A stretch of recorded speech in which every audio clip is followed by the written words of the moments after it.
Hey, what's up everybody? Nexel here. Today we're playing Honkai Star Rail, doing the second part of the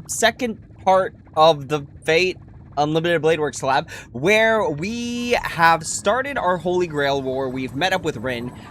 We are her summoned servant, and now we are collecting all the different treasures in order to build the Grail. So that is where we're at right now. In terms of where I am at, in terms of character build, so Rin is pretty okay. I've honestly been thinking about giving the relics to Archer because these are obviously damaging relics. So we've got the 4-piece Genius and then we've got the 2-piece Tengoku. So I've been thinking about giving these to Archer because it makes a lot of sense to, especially this crit rate with 4 on the crit damage is crazy. I just don't know what I would give Rin as a substitute. Like, it feels like they both got to be running like this. Especially if I want to use Rin as like a sub DPS versus just like an Archer main support with 4-piece Eagle and something like Ushaka or something like that. So trying to still figure out like how I want to build this team and how I want this comp to work out. But that's where we're at. Archer is running the Rudolin Arena and Scholar Lost and Erudition because we simply just cannot, for the life of us, get a good Navigator set. Like, this is dual attack crit damage, which is good. Only crit rate on this one. This was kind of a toss-up. This could have been really good, but it just rolled into effect rate for some reason. 3 on attack is not that good because now with Rin we have oversaturated on attack. This could have been good, but unfortunately is not. Attack and crit rate. You know what? 2 on crit damage. Do I have one that's 2 on crit damage already? No.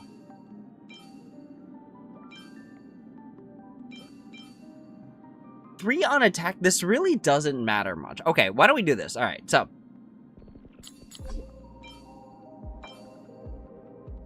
we really need crit rate.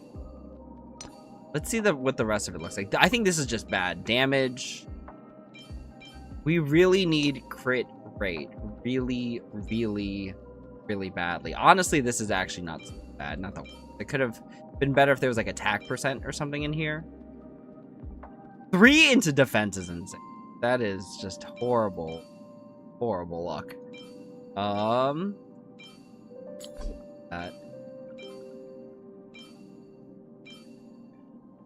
Speed is not really relevant because he gets dragged up by time. Wow, what a piece. Wow, what? Oh, jeez, okay.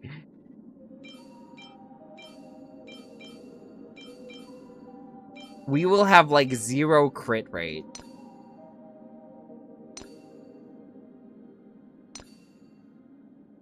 Where is all my crit rate coming from? Rudolin? Only like 8%. How much does he have inherently? Okay. Okay.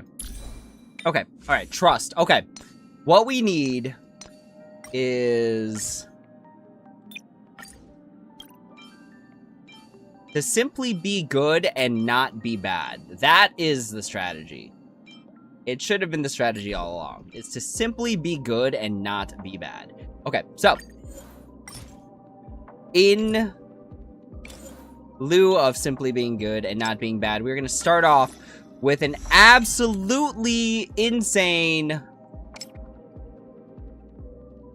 3 out of 4 run into crit rate. With an absolutely insane 3 out of 4 with an... I don't think we test that any actually. Because at best, it would roll into crit rate twice. Which is not very good. I guess it's not that bad, but it's not that good either. What was this? Oh, okay.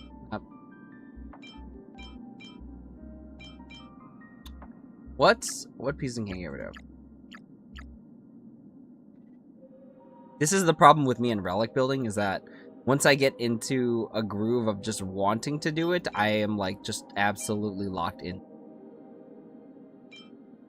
When am I ever going to use this? This really isn't bad though. Crit damage, attack percent, crit rate with 4. Do it. That's not bad either. I feel like never in the universe am I ever going to use this set. I couldn't think of, like, why I would use... I think... that can go. That can go.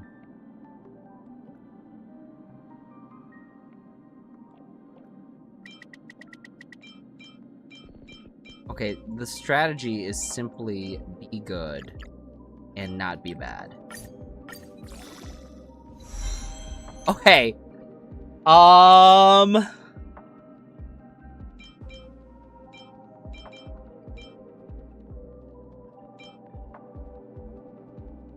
Oh, this could have been good. This might honestly be worth rolling. Same deal here. HP and defense percent, attack and break. This is pretty good. Why did I unlock this? Speed, crit rate. Did I just leave these because they have speed? Is that why?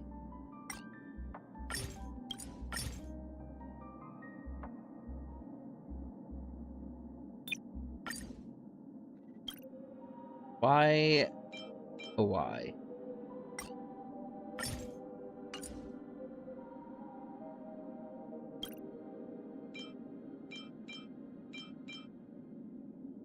Why did I leave these pieces as is?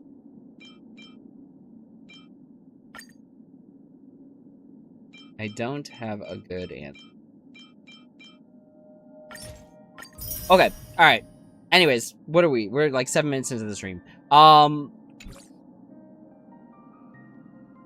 Do I think that's gonna go far? I'm not really sure, to be honest with you. Like, it already rolled twice into defense, which is already pretty bad.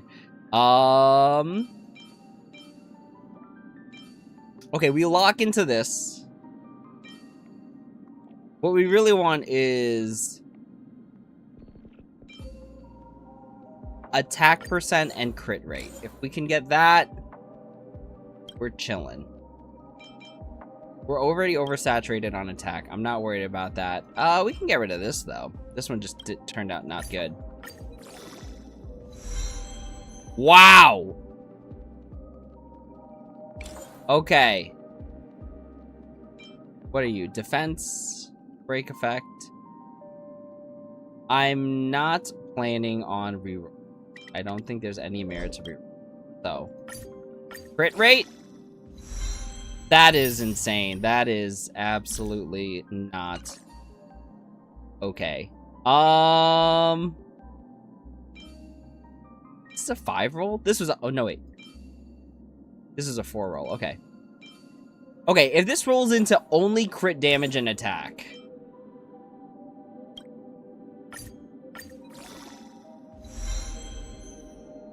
Wow. I think that's just bad.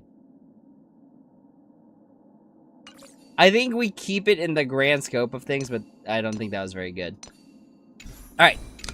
Well, with that, let's get locked in and keep going.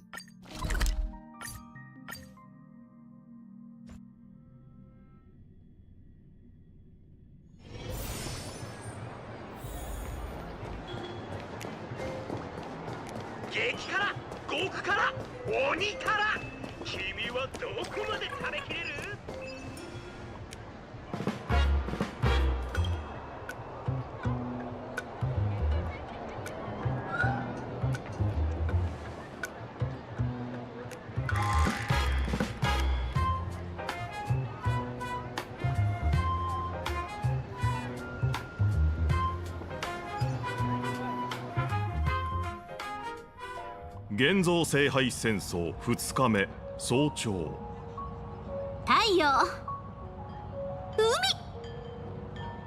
ビーチ来たわよ海原市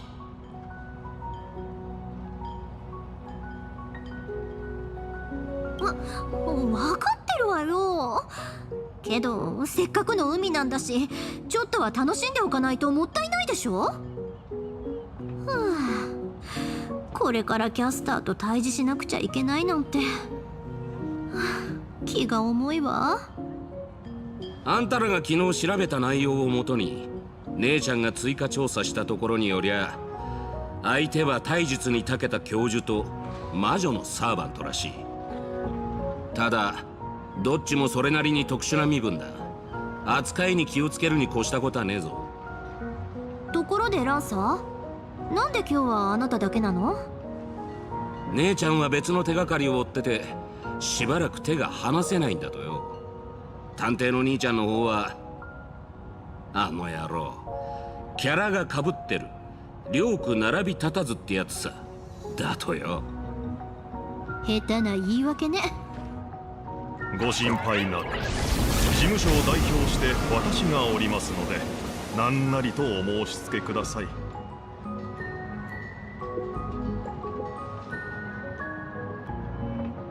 ようやく見つけたぞ、イシュタル。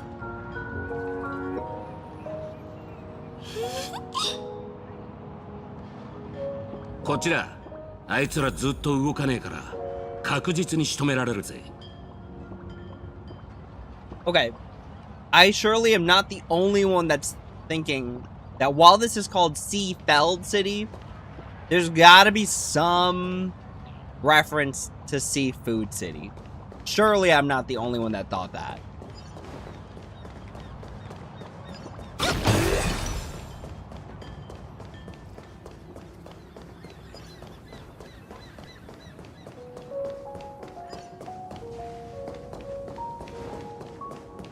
だから言っているだろう。これなら運動ニューロンの動員レベルを倍増させられるはずだと。それってただのフィットネス器具じゃない。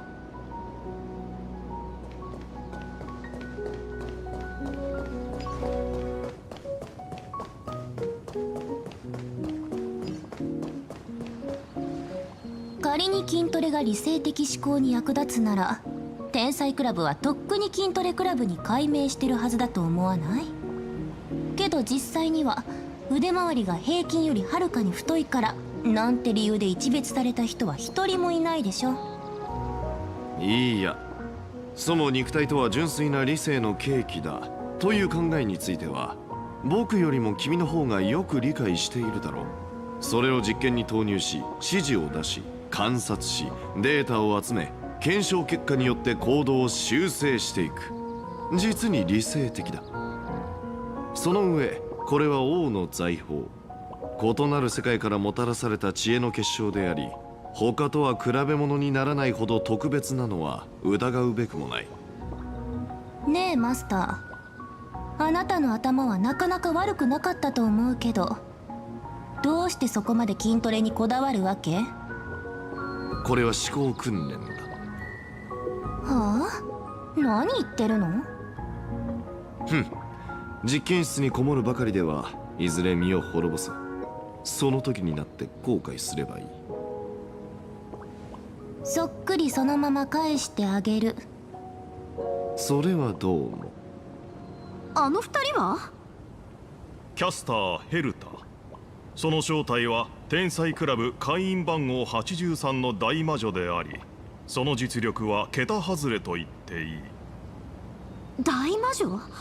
あの小さな女の子が？自身が賢いと認めた相手でなければ、たとえ自分のマスターであろうと切り捨てる実に厄介なサーバント。料理好きだがその腕前は壊滅的で、いかに聖杯とはいえ、かの天才クラブ会員番号83本人をそうやすやすと召喚できるはずもあるまい。それと物語のテーマに関係のない余計な設定を付け加えるな。0点だ。おおむね同意するけど、それを言うのは私だったんじゃない？でもいいところに来たね、赤いの。あなたが判断してみて。筋トレは理性的な思考に役立つか否か、どう思う？どこから突っ込めばいいかさっぱりなんだけど。その必要はない。行動は言葉よりも雄弁だ。僕自ら証明してみせよう。お嬢ちゃん危ねえ。視覚じゃ捉えられない、直感でしか対応できない拳、久しぶりに見たわ。ほう、僕のような素人でも概念のぶつかり合いこそが聖杯戦争の本質であることくらいは理解している。単純な強者もいなければ弱点もない。あるのは最も純粋な計算結果による対立だけだ。直感だけに頼っていては痛い目を見ることになるぞ。手合わせ願おうか、遠坂の当主。私を知ってるの？あの聖杯戦争については事の始まりから頭に流れ込んできている。そこから先は簡単な論理的推論だ。ああ、それから経験豊富な同僚が一人いるのだったな。不思議なこともあるものね。どうした？まさかアベレージ1の天才が素人相手におじけづいたなどということはないだろうな。せいぜいほざいてなさい。けど残念、おかげで簡単には終わらなくなったわよ。あなたさっき言ってたわよね。行動は言葉よりも雄弁だって。実は私も同じ考えなの。だからこっちも身をもって証明してあげる。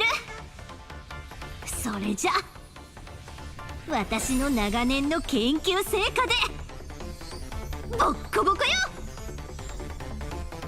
自在遠坂流カッティングセブンカラー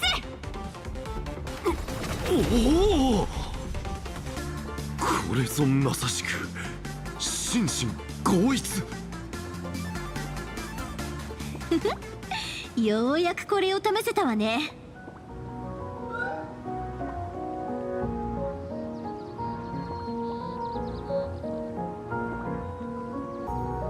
かっこいいでしょ。どうやらこの被り物に命を救われたようだ。宝石を媒介に流動する魔力を変換圧縮し、砲弾にも匹敵する威力で放出する。それだけのゲートを身一つでやってのけるとは侮れんな。面白い、とても面白い。全くの意味不明。でも気に入った。いいよ、認めてあげる。私はただ運動が嫌でダダをこねていたの。だからこのフィットネス器具はあなたたちにあげる。ただし条件がある。いや、これは王の財宝の一つ。正式名称はブルーワーカーだ。今はそんなのどうだっていいでしょ。それより私の話を遮らないで。聖杯戦争の本質は概念のぶつかり合いだって言うなら教えてよ、赤いの。概念を内包する魔術のその本質って何なの？また随分と壮大な疑問をぶつけてくるわね。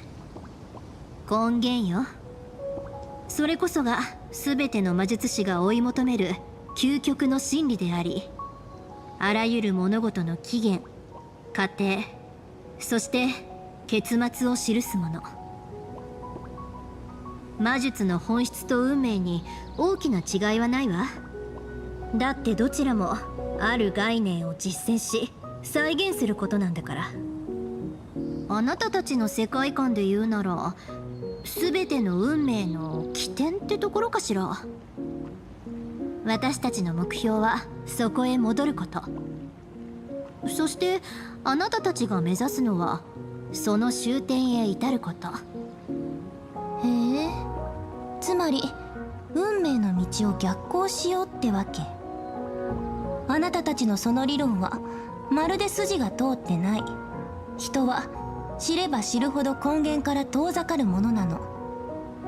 植物に例えるなら私たちは水や肥料を与えることで植物を成長させ、それがどれだけ高く育つかを見守ろうとしてるけど、あなたたちは同じように水も肥料も与えながら、苗が種に、それどころか素粒子に戻ることまで期待してる。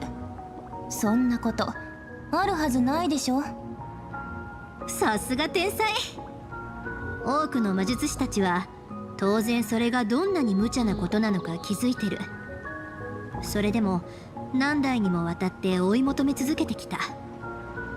そして残念なことに私もその一人なの。問題があることははっきりしているのに諦めようとしないのはなぜだ？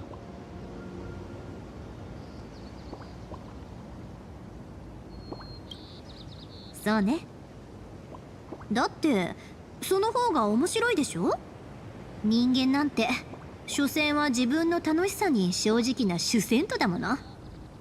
面白いと分かってるのにそれをやらないなんて損だと思わない？ほう、コソドロフ勢がなかなか吠えるではないか。英雄王ギルガメッシュ。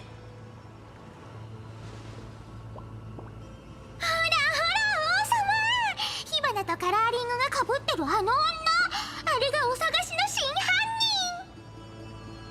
人。たわけ、貴様誰の許しを得て口を開いている？この特産ウサギ頭め。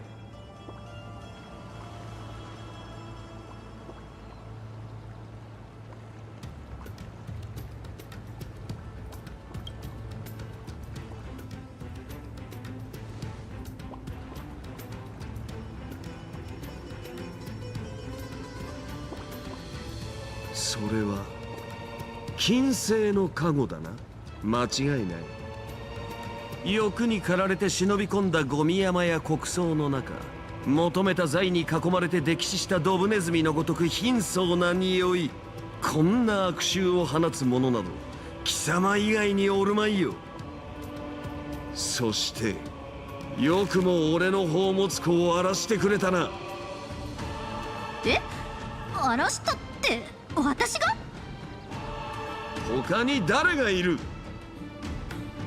貴様が後悔のあまり自ら俺の足元に頭を潜り込ませ、すがりついて許しを請う哀れな姿、存分に我が前にさらすがいい。待って、よく見なさいって。ああ、しかと見たぞ。うつけがそこにいる。どういたぶってやろうか。そうだな、手癖の悪いダメ神と刻んだ石板を抱えさせ、あの表情を変える月の上に立たせてやろうか。宝物庫の奥を開くのは億劫だ。我が現像の術、とくと見るがよい。そんなことまでできんのか。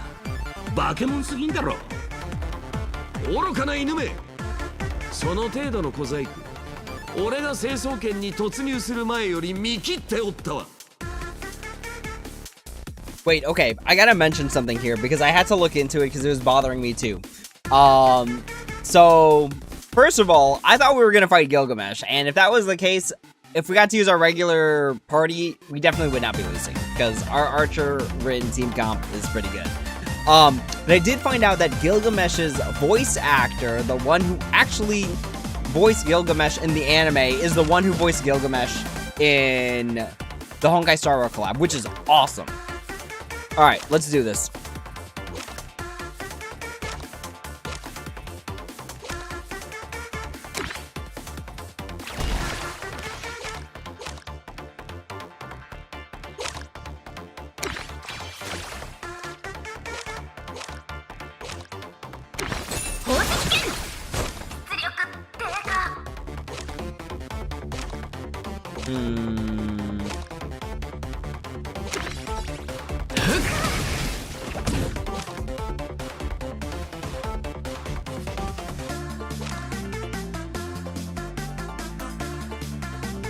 I forgot, do we keep our cards? Or do they... Okay, they get to start it. Okay.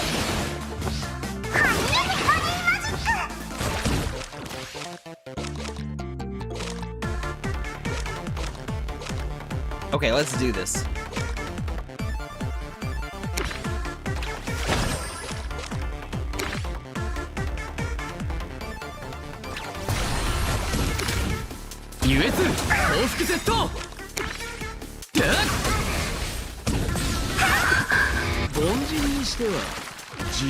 Oh. 戦いぶりだ。特別にこの地の食物連鎖の頂点に立つ存在を拝ませてやろう。 That feels really bad because we were about to go ham. Okay. 光よ無限を貫け。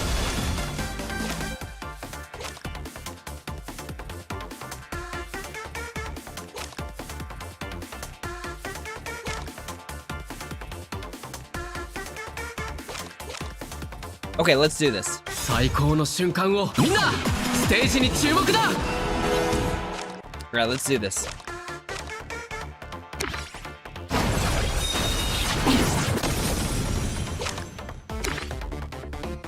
すべての技は俺の手に。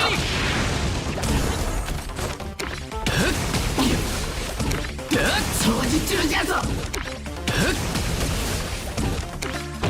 システム損傷。待った。それを使うなら半券料をもらうぞ。いくらだ。くれてやる。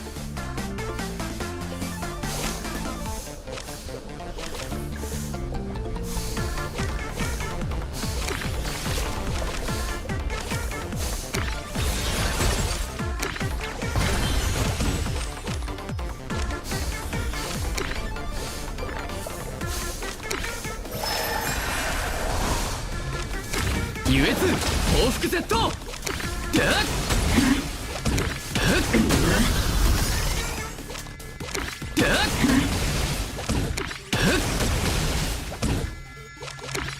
掃除中じゃぞ。邪魔をするな。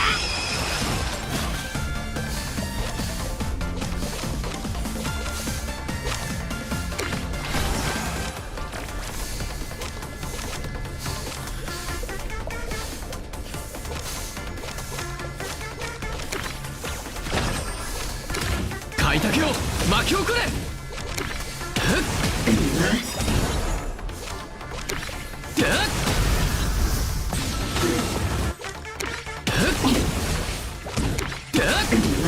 死して敗せよ。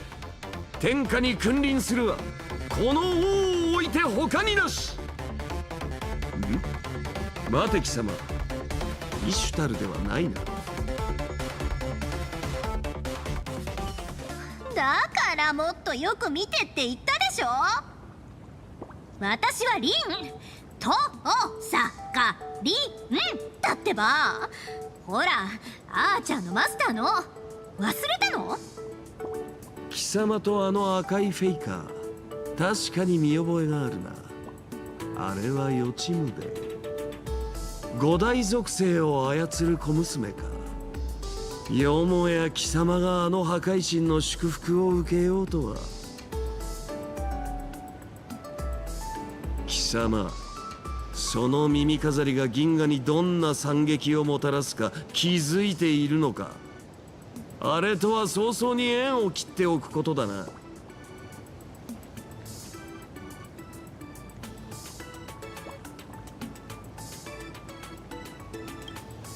女神の狂信者があまり調子に乗るなよ。貴様、なかなか興味深いものを持っているではないか。何？今度は性格のお子ちゃまに興味津々なの？今の彼は私のサーバントなんだからね。変な気を起こさないでちょうだい。性格か。まあよい。いずれ我が宝物庫に加えるとして今は貴様に貸しておいてやろう。我が財宝、これよりは貴様をそう呼ぶとしよう。貴様らはこの宇宙一の賢人なのであろう。ならばこの性格とやらについて聞かせよ。本当にムカつく金ピカね。同感だな。だが君も見ただろう。彼には確かにあの振る舞いにふさわしいだけの実力がある。さてその鬱憤を晴らしながら奴のコレクションまで手に入れられるとしたら、君はどうする？そんなの簡単。行動は言葉よりも雄弁。私より傲慢なやつがいるなんて絶対認めないから。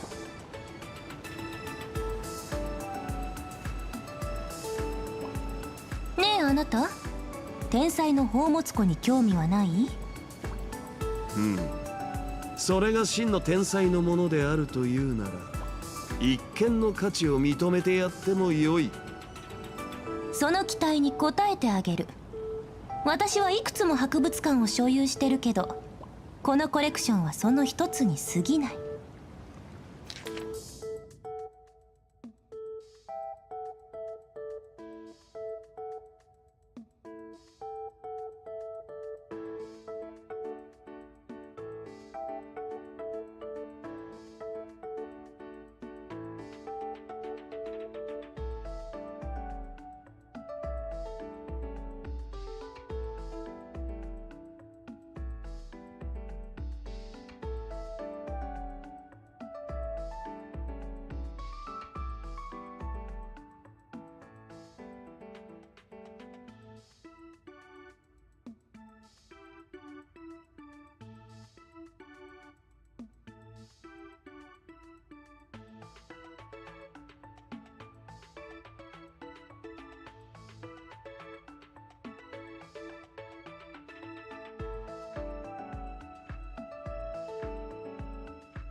確かに人類はそれほど賢い存在じゃない。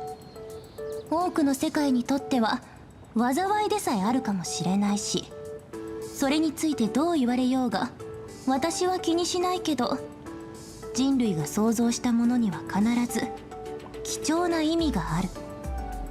あなたもコレクターなら、これらのコレクションが何を意味するか一目でわかるんじゃない？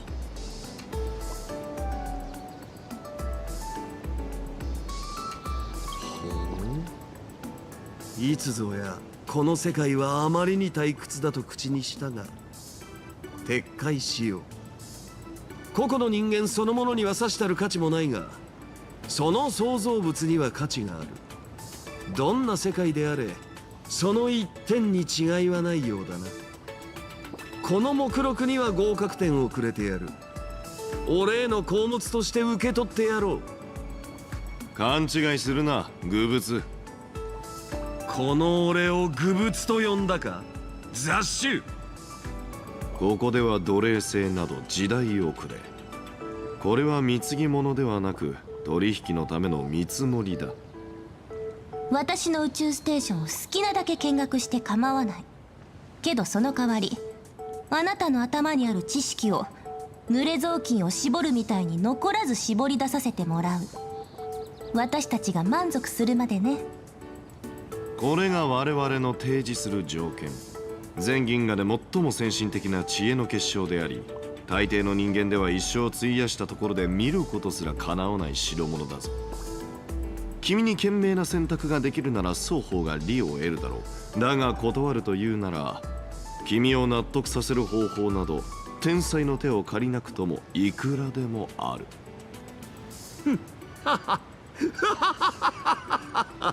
随分と威勢よく回る舌ではないか。この俺にそうまで吠えてみせたのだ。覚悟はできていような。俺がほんの少し宝物庫の扉を開くだけで、その不敬な口は永劫に閉ざされるものと知れ。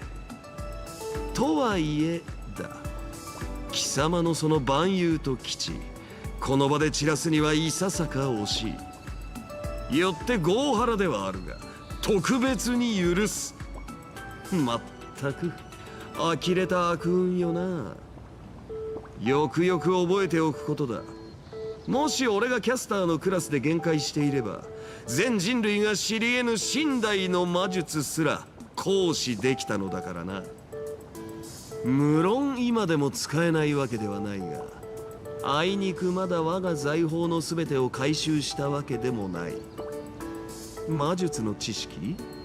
その程度、そこの天才犯罪者にでも聞いておけ。だからその泥棒は私じゃないんだってば。けどまあその取引には賛成するわ。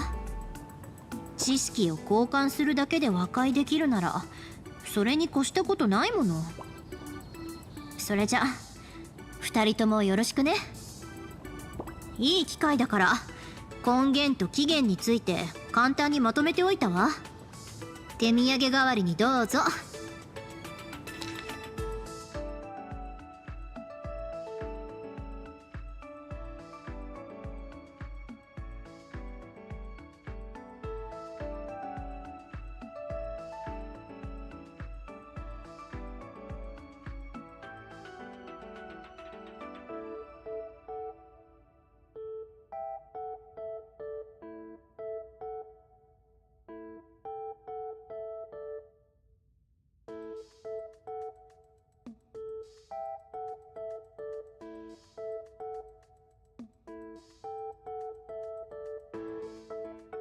見事な教材だな。難解な内容だが、それをこれほど簡潔にまとめられるとは。君、彼女ほどの死にはそうそう巡り合えるものじゃない。大事にすることだな。話のわかる子は嫌いじゃない。あなたには期待してるよ。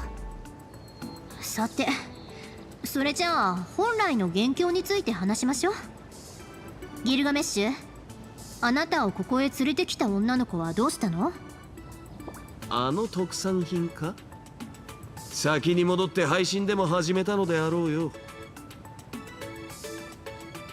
悪い知らせだ。そこの金ピカが騒いでる間に逃げたウサギを追いかけたんだが、すまんが見失った。あのお嬢ちゃん、光学観測も魔術観測も遮断できる何かを持ってたらしい。街中に逃げ込まれちゃそれ以上は手が出せねえ。きっと彼女が手にした財宝の力ね。まんまとやられたわ。うろたえる必要などあるまい。俺に策がある。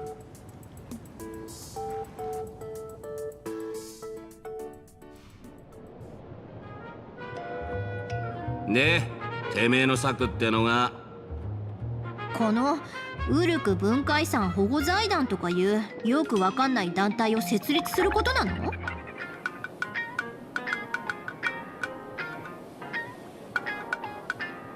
私分かっちゃったかも。火花があちこちで偽の情報を流してるのは参加者同士を殺し合わせて財宝を独り占めするためだったら、他の参加者たちより先に王の財宝を回収できればきっとあのウサギも姿を見せるはず。でも私たちはもう回収を始めてるじゃない。わざわざこんなごっこ遊びを用意する必要はなかったんじゃないの？理解したと言ってもその程度か。まあ五大元素を扱う際など結局は添付に過ぎぬもの。知恵の有無とは無関係であろうしな。こいつ相変わらずムカつくわね。まだわからんか？あのウサギは八つ咲きに値するが、あれ式の相手に全力を出してはこの英雄王の名に傷がつくではないか。俺に最大の屈辱を与えた元凶は結局のところ貴様だ雑種だが、ひざまずいて心中を誓い俺のために働くというのなら、そのための大義名分くらいはくれてやってもよい。故に俺は財団を設立するのだ。貴様らが正々堂々財宝回収に励めるようにな。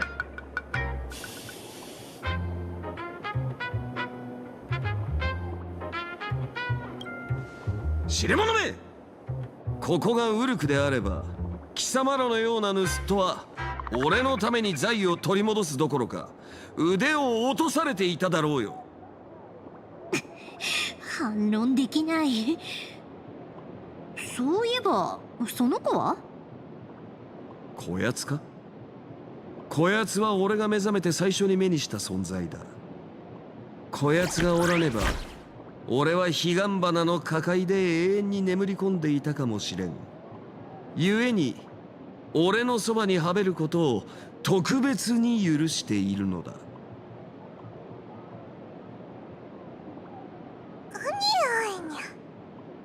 土と草の匂い。大地との結びつきが強いみたいだけど、この子も現像種ってやつなのかしら。なんて言ったの？どうやらこの幼獣は俺の呼びかけにしか答えんようだ。まあこの土地がもはや俺のものであることを思えば当然よな。何の自慢よ。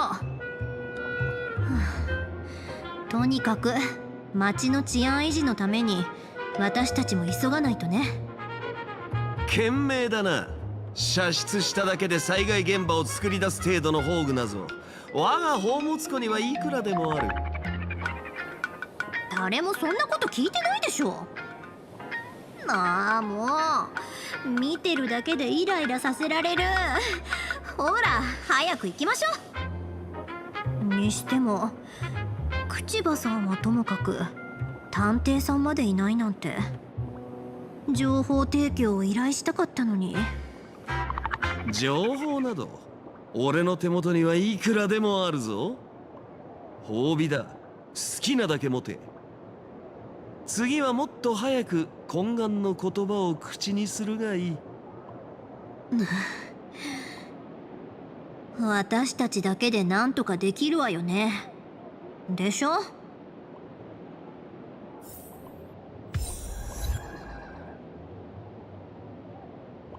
？Yo, Mario, welcome to the stream. You're watching some of the old Kingdom Hearts Union Cross videos.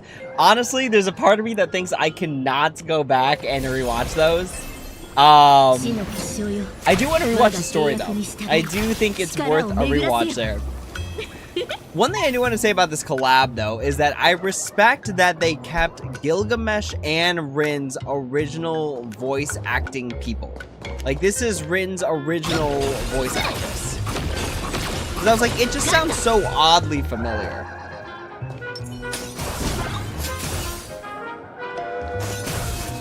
I wonder, did they do the same for Archer, actually? Because I know Saber is different.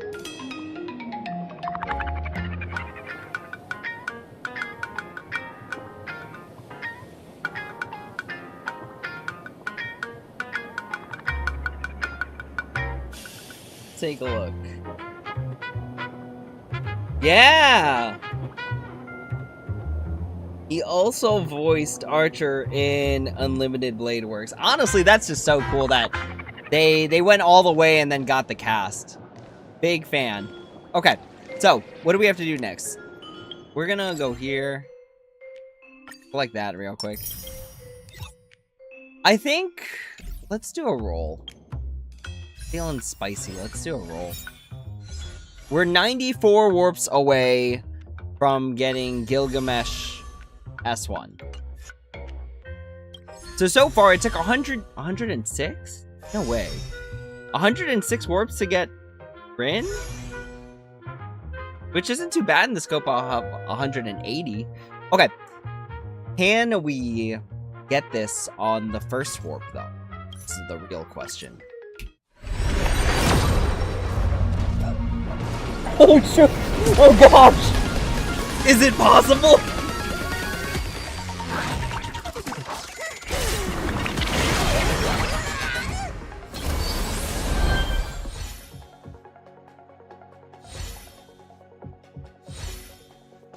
Can we get there? Can we get there in 10 warps? That would be insane!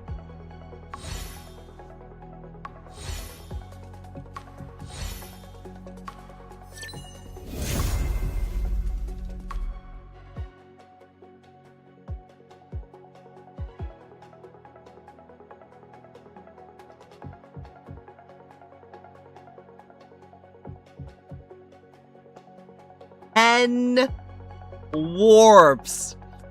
Wow.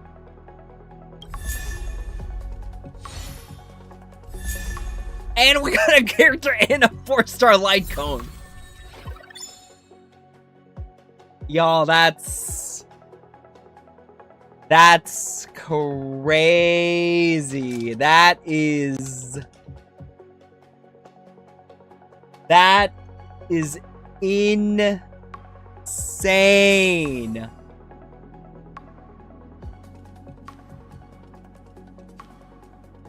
I know that the light cone odds are higher than the character odds.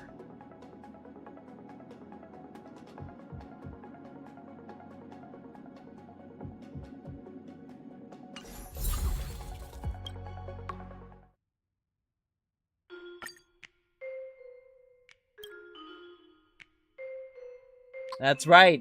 The last time I warped on this was for Saber S1 back in July 11, 2025.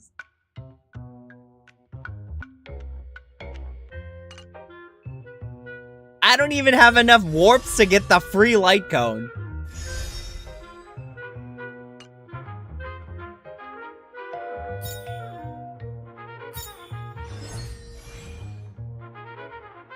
Y'all, that was crazy. That is the epitome of streamer luck.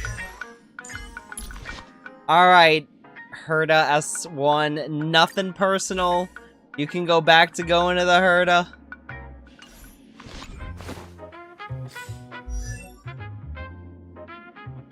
I'm stunned. I'm absolutely stunned.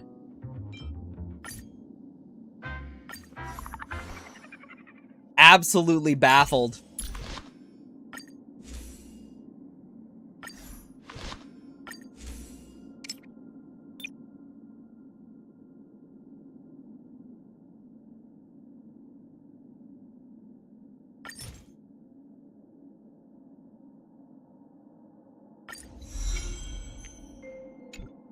That is some crazy work. Crazy work. How is my ratio of crit damage to crit rate better for Rin than Archer? That part doesn't make any sense. That's insane. Wait, y'all, we're gonna take a quick break from the story to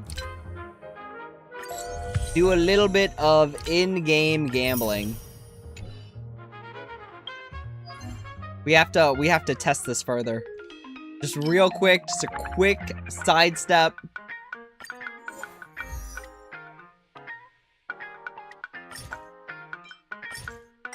Oops. Alright. Y'all, that is crazy work. Absolutely insane work.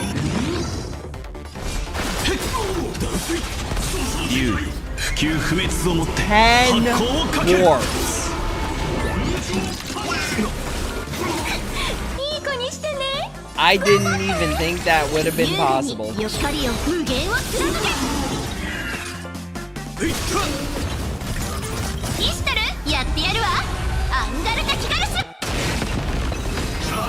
I gotta admit, my luck lately has been kind of insane. 旅路をここに交わる。こんなもん。問題ない。受け切れる。体ボルインブロークンファンタズム。トレソン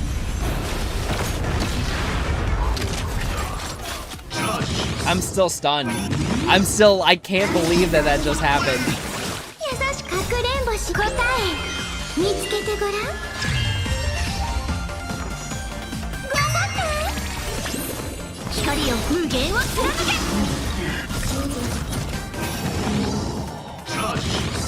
Still just absolutely baffled. 旅路をここに交わる。イシタル、やってやるわ。アンガルカキガルス。落ちるこんなもんか私の場からブロークンファンタズム Yo, this joint attack, I gotta admit, is some absolute crazy work. Like, I feel like the joint attack is gonna be what keeps the fake characters relevant. 光よ無限を貫 And け I hope that they don't give it to any other, like, characters. 優しくするね動じないでサーバントに旅路をここに交われ I definitely thought that would have been lethal. 猶予不朽不滅をもって発光をかけるカラドボルグブロークンファンタズムトレソン Absolutely crazy work.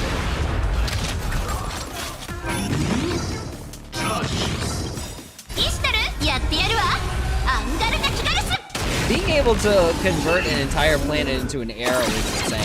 遊んでよ頑張って光よ無限を貫け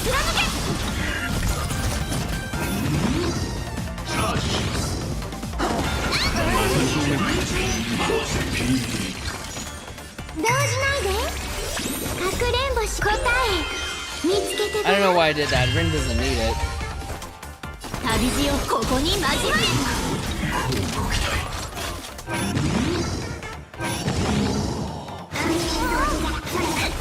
優しくするね頑張って優雅に Okay. 余裕を持って Not quite. イシュタルやってやるわアンガルナキガルス守ることは竜の方向からどこに行くブロークンファンタズム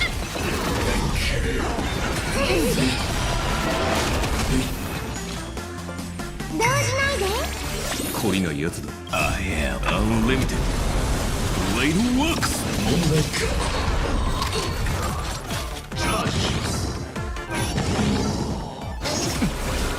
問題ない受け切れる頑張っ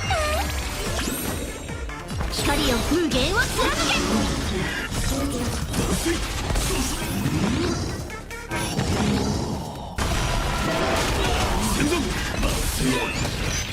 でよ動じないでかくれんぼ答え見つけてごらん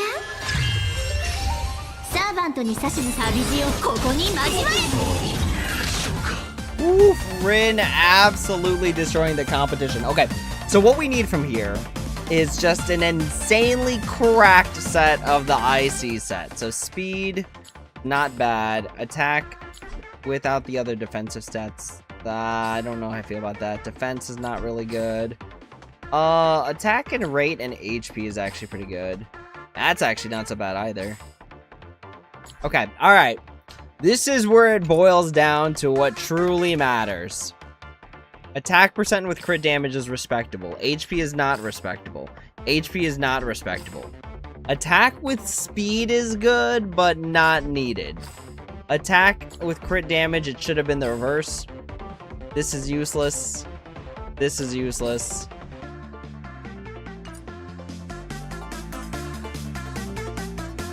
So our luck ain't it. Our luck is simply not it right now. But I can't even be mad about the light cone. So we're gonna go here. And we're gonna see if our luck is 100% not. That was just a fluke. We're gonna see if that's just a fluke. Okay. What was this? 2 into crit damage? Okay. I really don't think I need this speed and defense. I don't think that's necessary.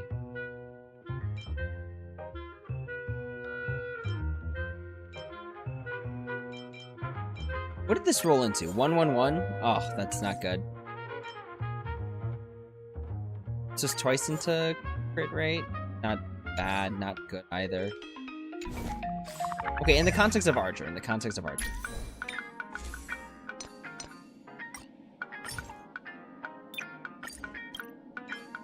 Especially since we're popping off, like, definitely meeting the stack, the 3 stack up to here into What is that? 36, 54%?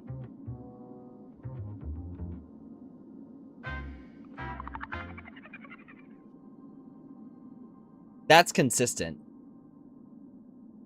That's consistently a damage increase right there.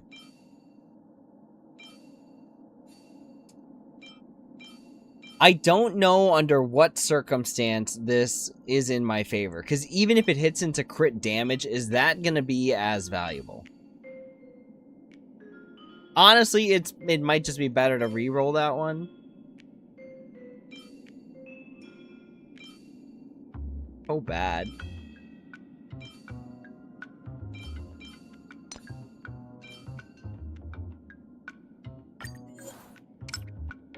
Can we get the final crit rate? We cannot. We cannot. Feels bad. This is useless with only just one crit rate stat.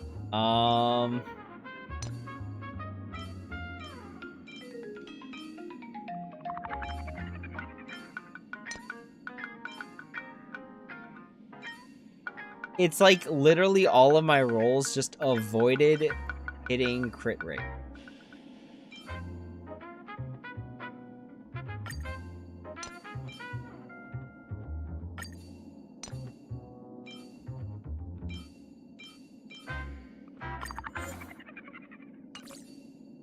Okay, let's just say we rolled with it. What are we at? 98.5 crit rate and 36.8 crit, which actually, hindsight, really isn't that bad. Of.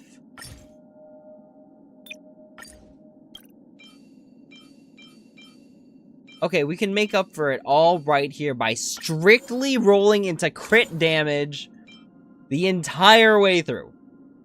The entire way through. Wow!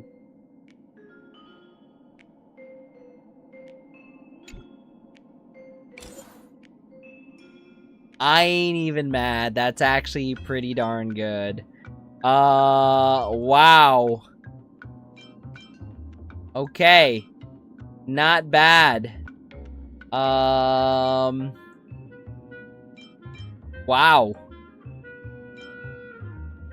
We don't need fire damage boost. We don't need fire damage boost. We simply do not need fire damage boost. We're not building crit DPS Lingsha.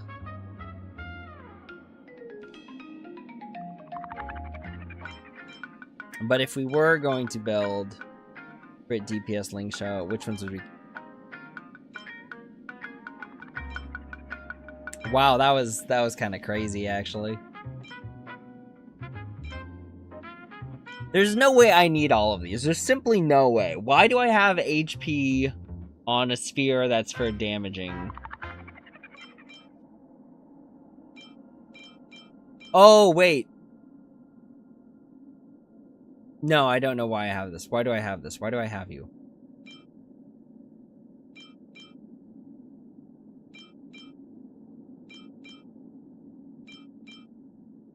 Why do I have these pieces? There's a reason I didn't just get rid of them. That has speed. That has speed. Has break effect. Speed. Speed.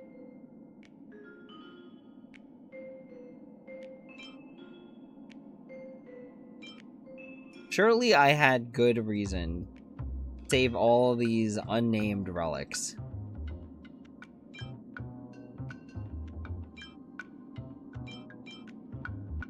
I think if I'm going to keep it, it's got to at least have 2 slots that I care about.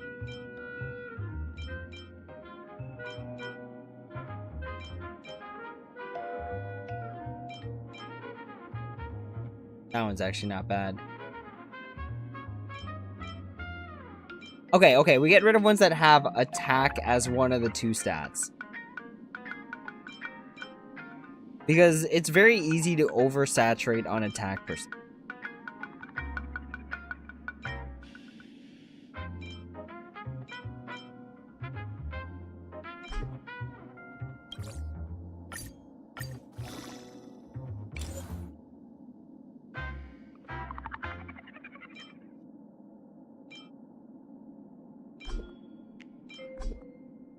Okay. Can we hit crit damage for this last one?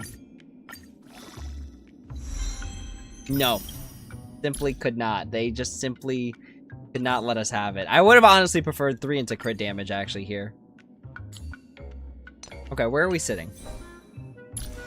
98.5%, and our crit damage is absolutely abysmal.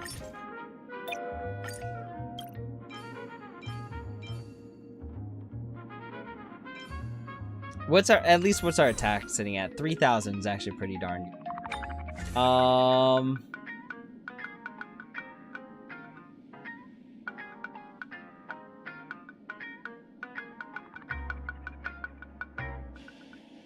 What's the preferred here again?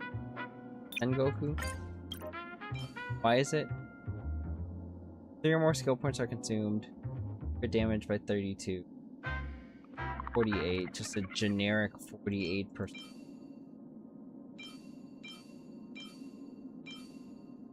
I think I saw a thing that actually energy regen on this is actually really good.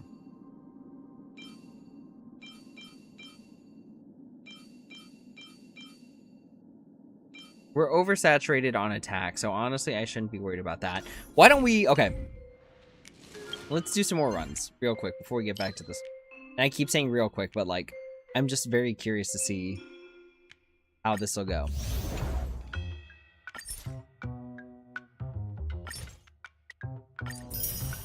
Okay, what did we get?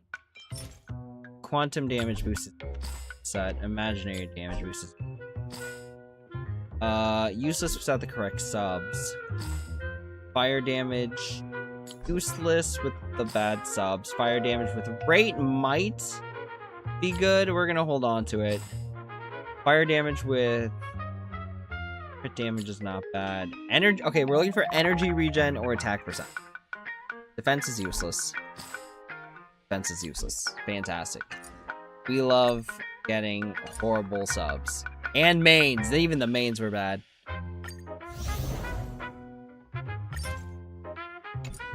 I'm at 20 right now. Why don't we use some reserve energy? Because that's what it's there for. Okay.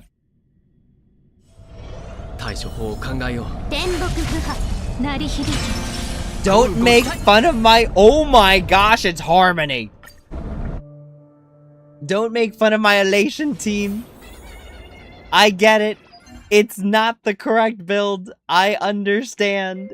It does not need to be pointed out.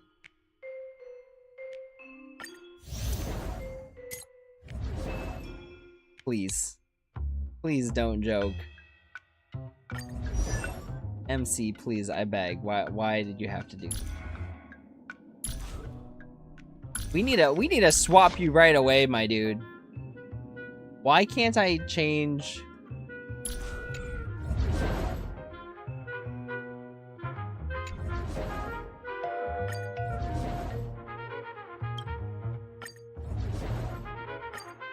Excellent, exceptional. Okay, let's do it. I'm sure even the break team can make mincemeat out of Pollux.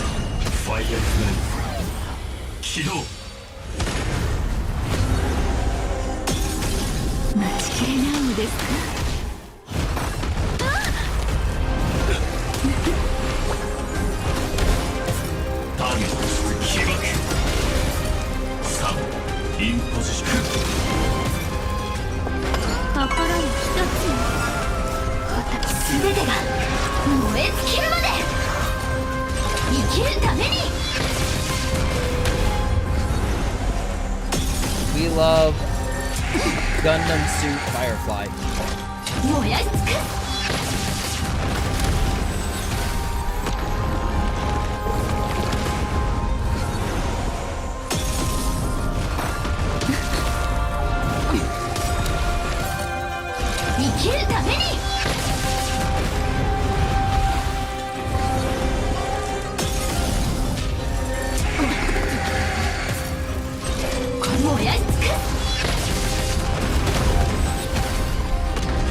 Okay.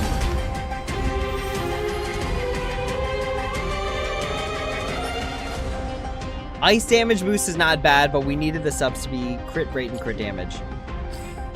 Break effect is absolutely useless. This could be good if we hit into crit rate a handful of times. Wait, was that 3? This could also be decent. Okay, can we? Okay, please. Please. Please, game. Be kind, I beg. Alright, we go here.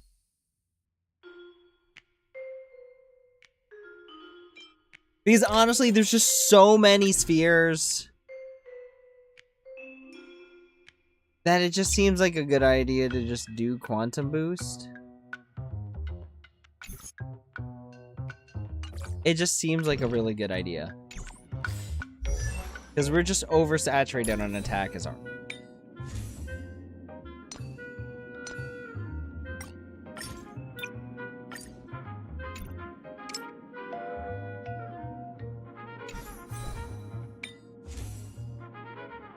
This is going to be a tough sell just because we have so much crit rate because of...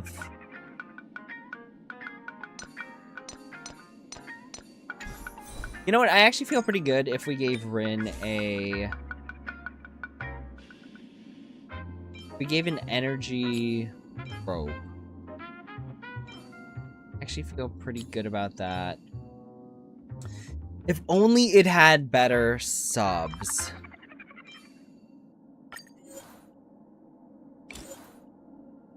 If we could hit crit rate a decent amount of times, we'll be chilling. Not what that looks like. Oh no, it's just a standard 4 roll. It's just going down the list. Alright, no. We don't proceed with that.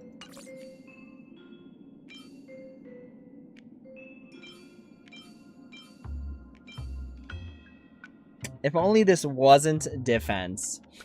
You know, honestly, this might not be the worst idea I've ever had. But it is a bad one.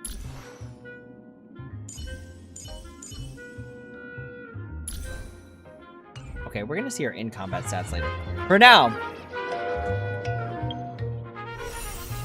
For now, we get off of the insane roll for Rin's Light Cone. And we progress.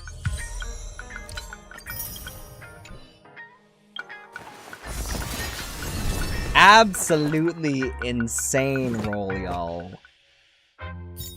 It makes me want to, like, E2 Rin at this point. But we keep going. We need to save for Nihilux. Because how long? 26 days. 26 days on that. Okay. So basically, it's got to be whatever warps are available right now. Because I don't think there's any other warps planned during this time frame.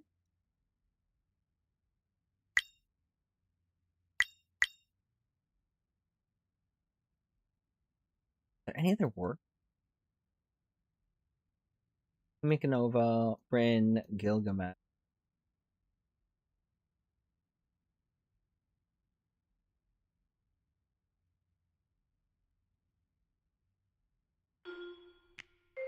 I think that's it, right?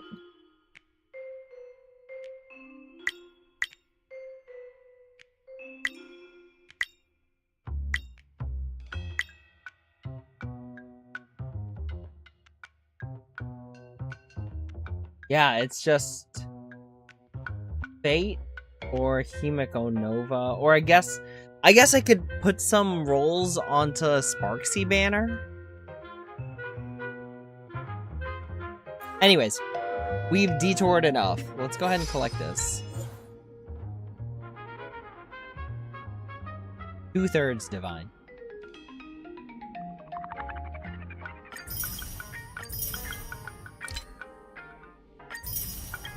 I also am not playing the Saber Gilgamesh combo yet, just because I don't have Gilgamesh build. Like, that team comp is just not it right now. Even this light cone is not even built.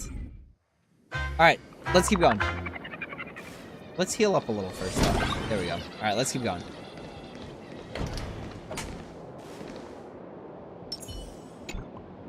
どうした我が財宝よ。よもやあの小娘に見切りをつけ、俺を新たなマスターに選ぼうというのか？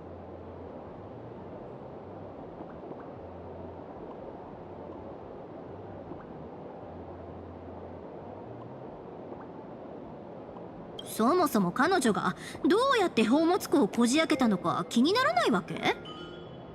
くだらん。俺の目は過去も未来も見通すもの。そのようなこと当然知って。どうもこやつはその話に興味がありそうだ。であればことさら俺が拒む理由もなかろう。あなたこういう小動物の愛くるしさにやられるキャラだったっけ？無駄話はもう十分であろう。せいぜい俺の気が変わる前に出発することだな。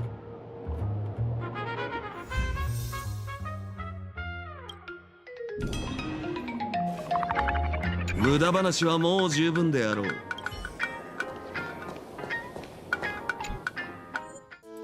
今日の成果を確認しておきましょうか。まずはキャスターたちから無事に全く簡素な試練ブルーワーカーを一つ回収できたわね。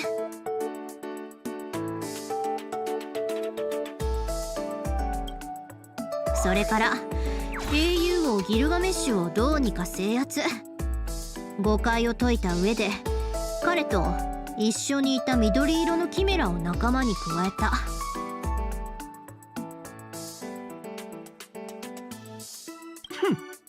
王に足を使わせるなど不遜の極みよな。ひとまずこの情報はくれてやるが、そう簡単に俺の全力を拝めるとは思わないことだ。とにかく一刻も早く聖杯戦争を終わらせて世界を渡る旅を続けるためにも今日も優雅に全力でいきましょう。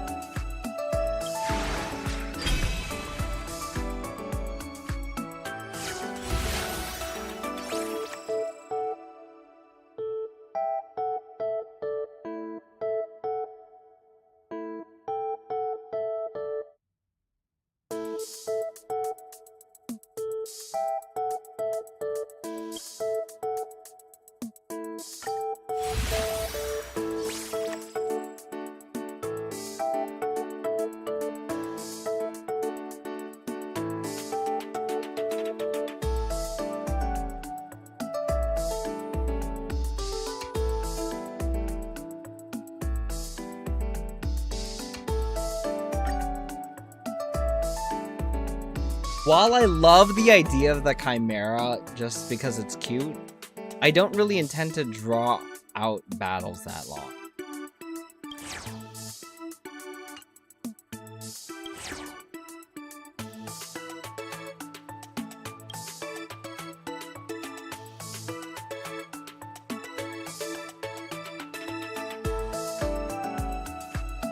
Also, I like how this takes place after Unlimited Blade Works, because then it kind of puts it in a timeline.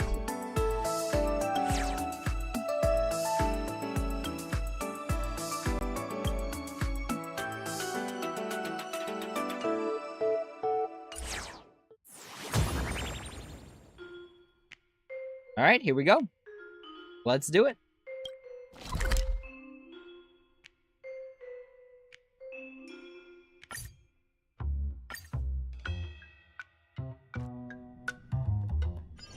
あまり気を緩めすぎちゃダメよ。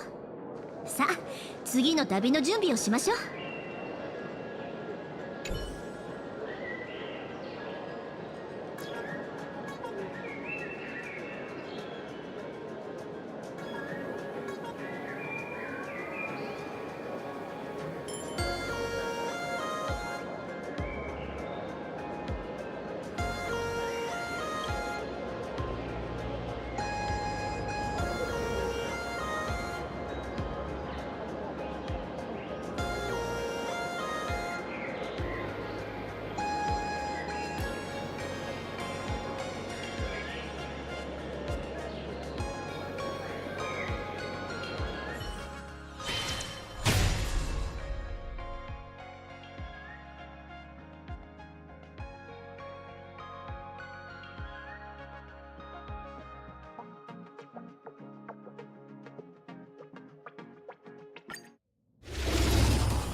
Oh wow, we got replaced entirely. Okay.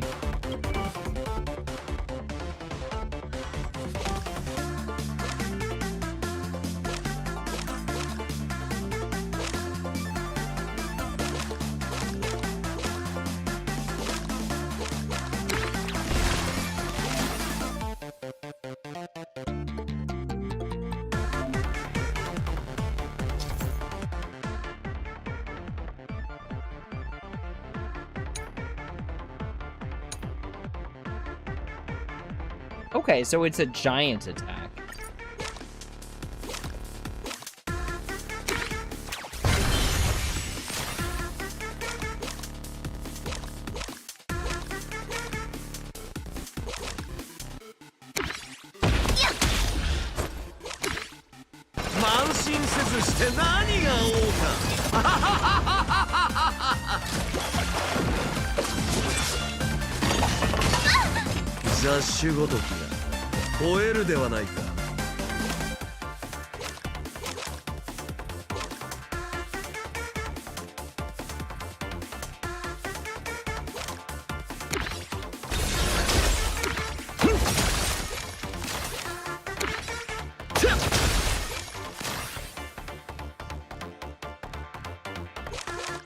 Oh, I don't know why I didn't do this first.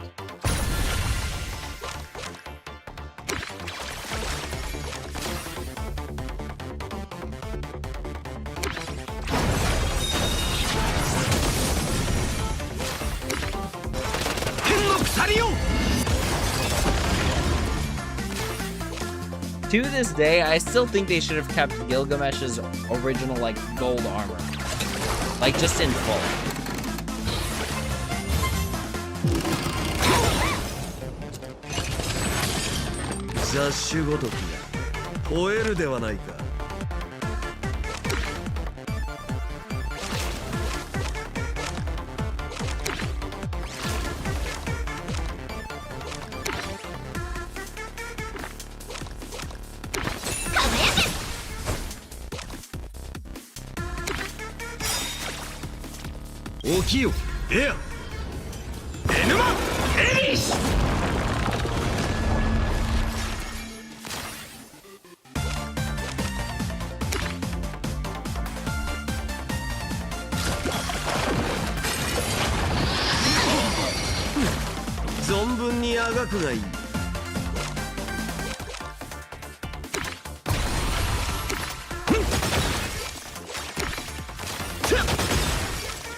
Did I just get an award that was just ha ha ha ha ha ha ha ha ha?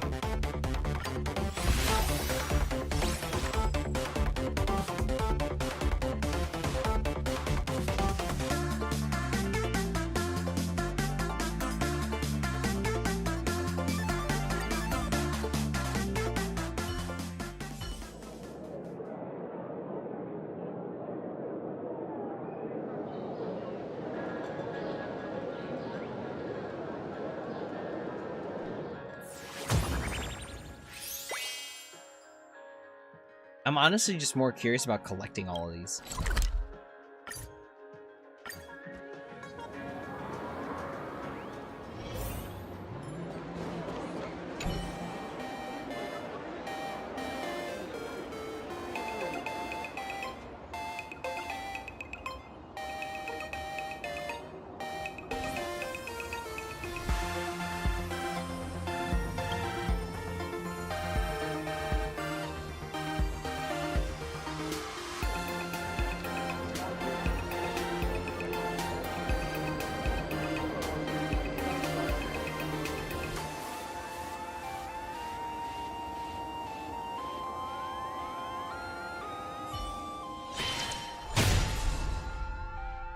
Thinking about the original Bellabog enemies, like, it almost seems unfair to challenge them at this point of the game.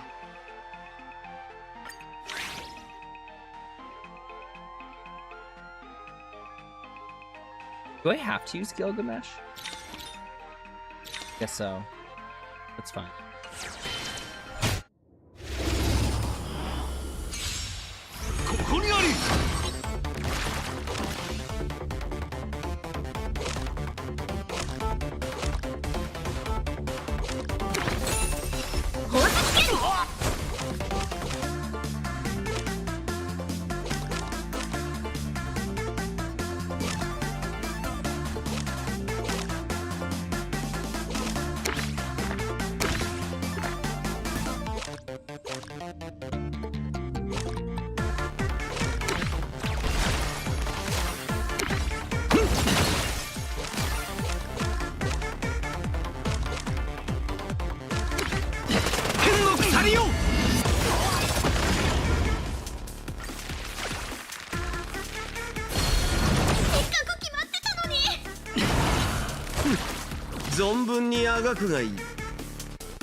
Whoa! What? Okay. Wow, okay.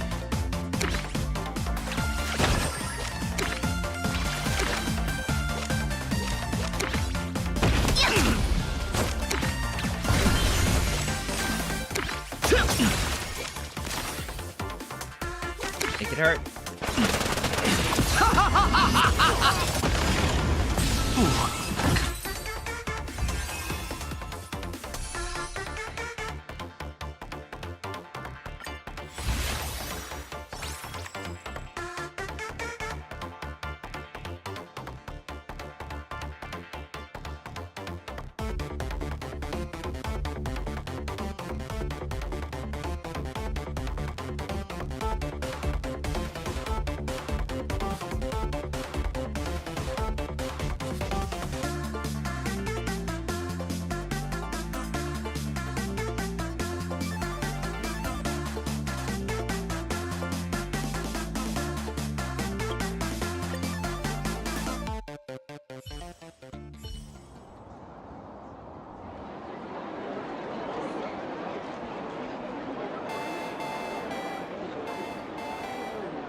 I hope that Bug knows I feel kind of bad about how that all played out.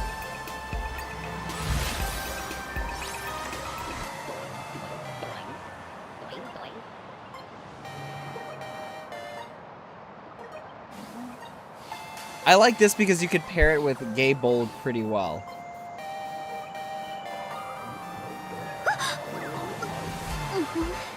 Mark a target after attacking. I do like the damage better, so we're gonna replace... We're gonna see how that goes. I do feel pretty bad about how that played out, though.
Japard really thinks we can't take him.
雑種ごときが吠えるではないか。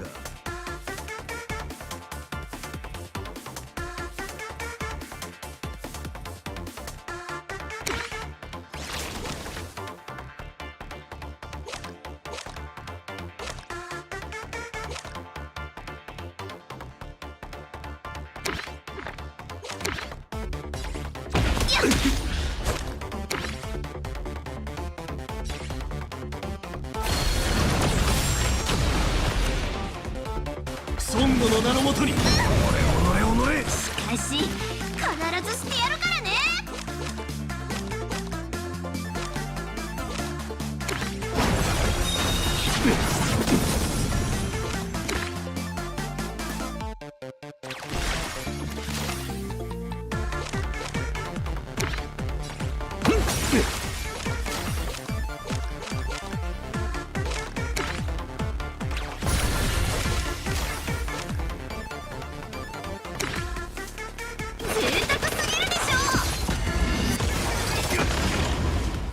恐れることはない。集中しろ。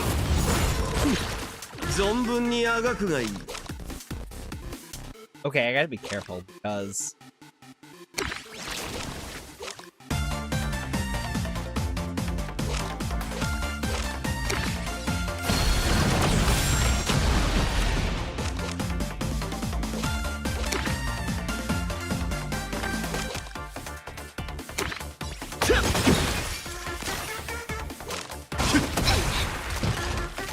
Shit.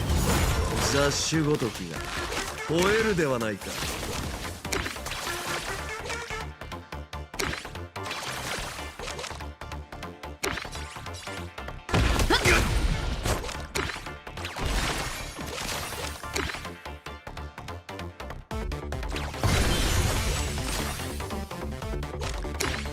周りのことも考えなさいよ。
I like how this incredibly creepy thing is just in front of all these people and nobody is weirded out by it.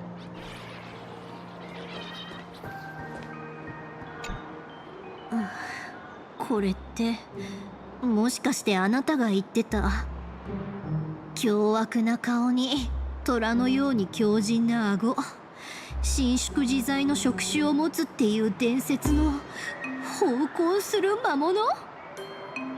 見ろ、赤い服に黒髪、ツインテール。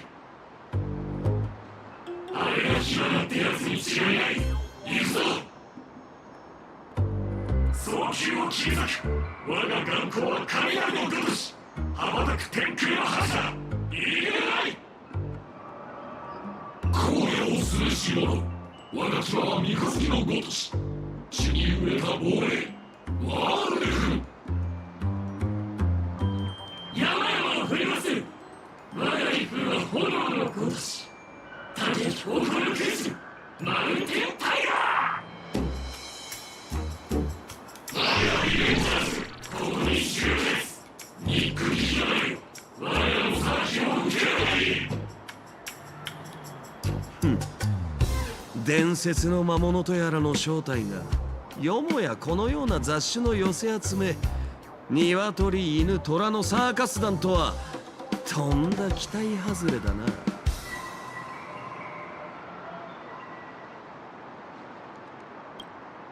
まあもう何がどうなってるのよ。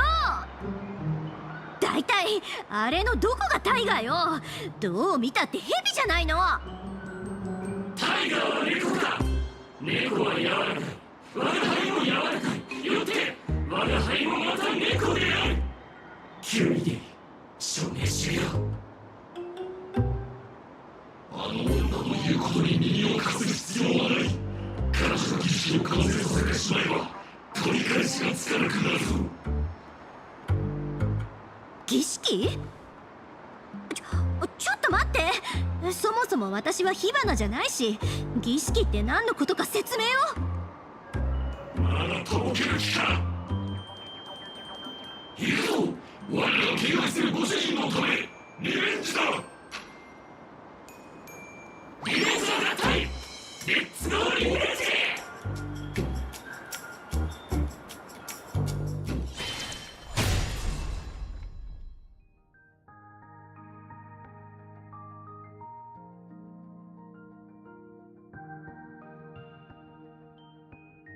Okay.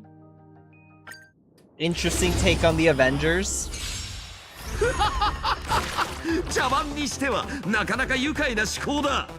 俺を失望させるなよ、小娘。勝手に私を演者の一人にしないで。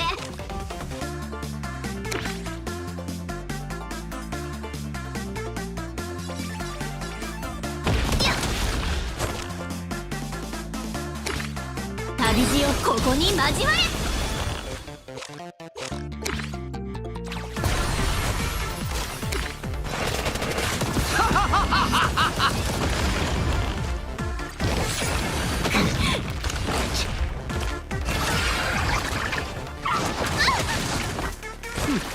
存分にあがくがいい。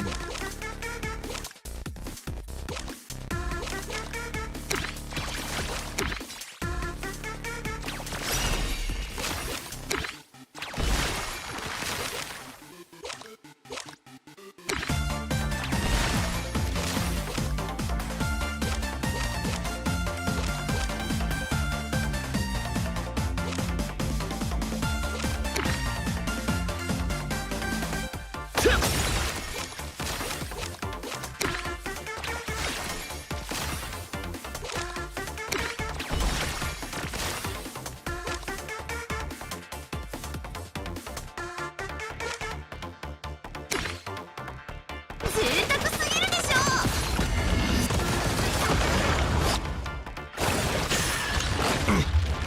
ダメだってば。今カッコつけてるんだから。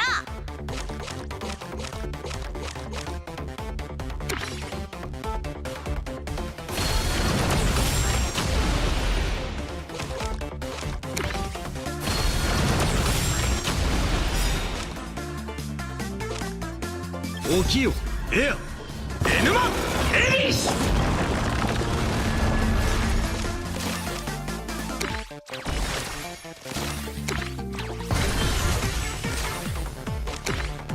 沢すぎるでしょ。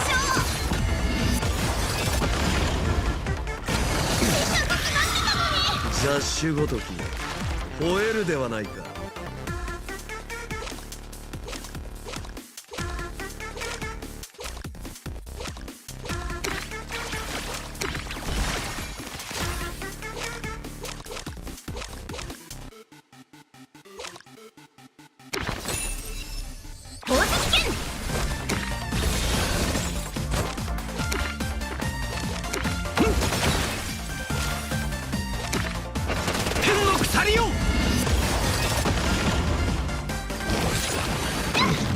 雑種ごときが吠えるではないか。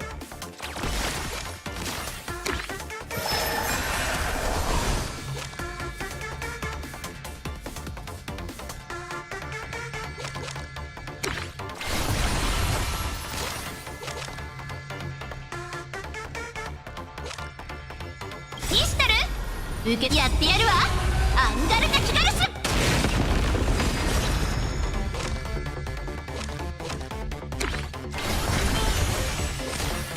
君臨するとはこういうことよ。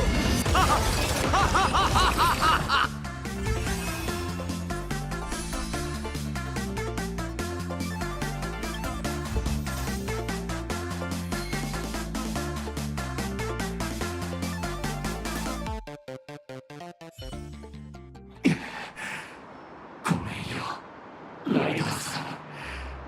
俺たちが弱すぎたばっかりに。こうなったら死をもって終わりするしか出口降参はない。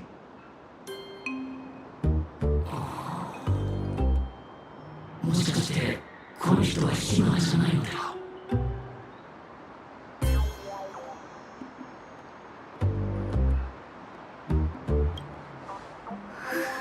だから最初から人違いだって言ってたのに。さあ、それじゃあその儀式とやらについて教えてくれないかしら。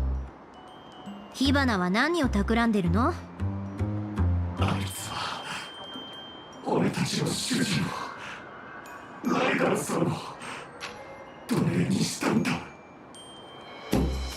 彼女は冥界の神、死を司る子孫在。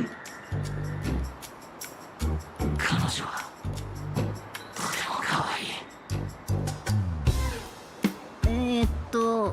教えてくれてありがとう。それでよかったら息切れする前に本題に入ってもらえると助かるんだけど。彼女が火花の暴力に抗うためには現存の技術を磨いて記憶の中から最も恐ろしいものを作り出すしかなかったんだ。俺は天空のタイだ。エーグル。我が愛は海洋のタイだ。ファジェイナ。僕はキャストリス様の犬。もう結局役に立ちそうなことは一つも聞けなかったじゃない。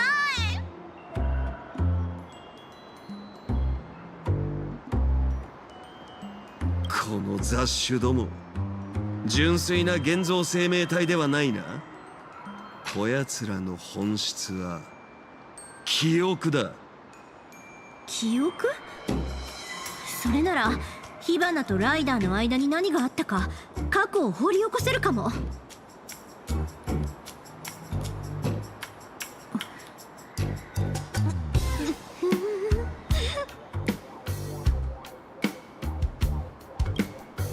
こんなとても口に出せないようなことばっかり。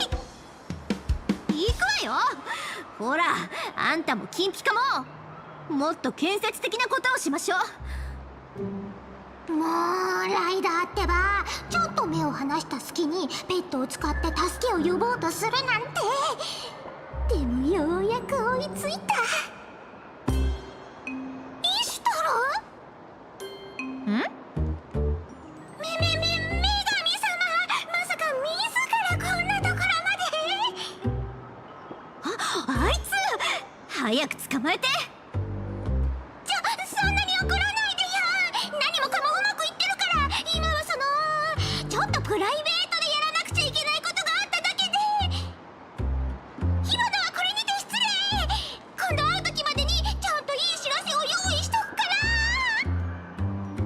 ああ、もう逃げ足が速いんだから。あれ？そういえばあの子なんで私に対してあんなに下手に出てきたのかしら。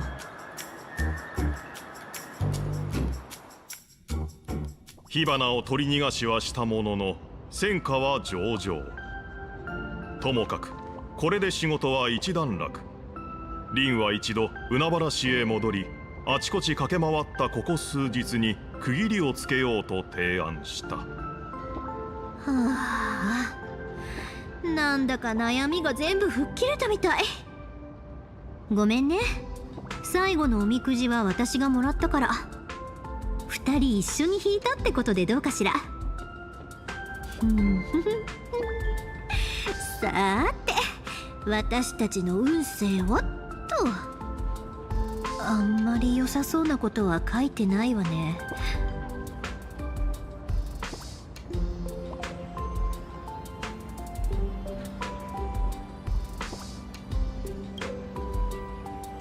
このくじによれば、私たちの運命を左右する重要人物は全部で3人。1人はもう姿を見せてるわ。きっとあの金ピカのことでしょうね。そして残る2人はしかるべき時に現れる。なかなか面白いじゃない。さて、一体誰が来るのかしら。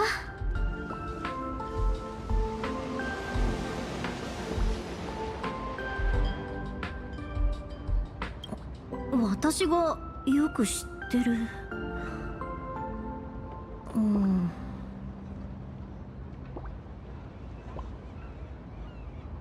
何よ急にそんなに改まって。まあ確かにこっちが一方的に質問してばかりじゃ私が意地悪してるみたいだしね。けど私の過去についてちゃんと話そうとすると、あなたの話ほどじゃないけど時間がかかるわよ。覚悟はいい？あれはもうずっと昔のこと。あの時冗談の一つも言ったことのなかったお父様が私の頭を撫でていた。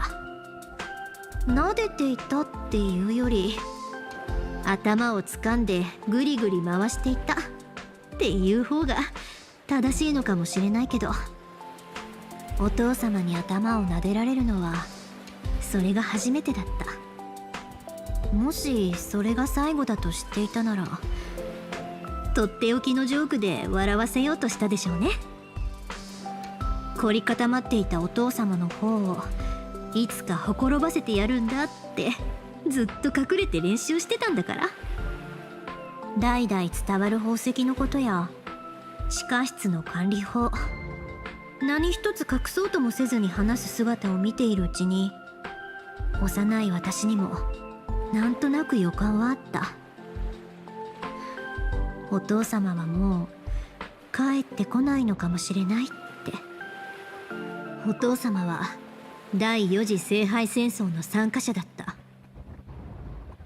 飛び抜けた天賦があったわけでもなく、祖父から選択の余地を与えられたにもかかわらず、鋼のような意志で魔術の道を行くことを選んだ。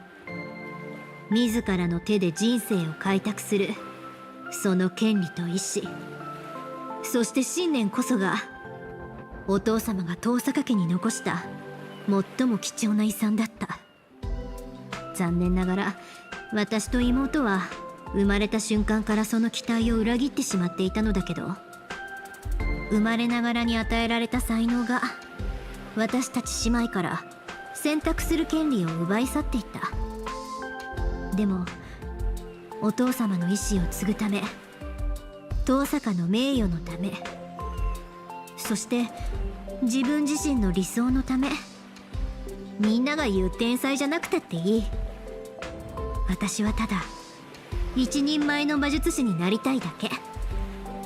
そうやって私は彼が魔術師としての結末へ歩き出すのを見送った。その時の私はまだ気づいていなかった。大切な人の終点が私の出発点になるってことを。私はお父様が残した全てを受け継いだ。そして葬儀の場で教会の神父による貢献を受けることになった。あいつのことは許せないし、今も昔もエセ神父だと思ってるけど、もしあいつがいなかったら私の子供時代がもっと惨めなものになっていただろうってことは認めざるを得ない。あいつは後見人としての義務には忠実だったし、身を守る術も教わった。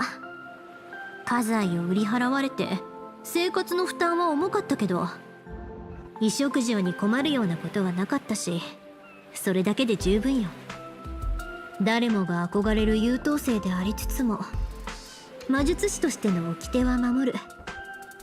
同級生たちはもちろん、誰であれ一般人と深く関わるわけにはいかない。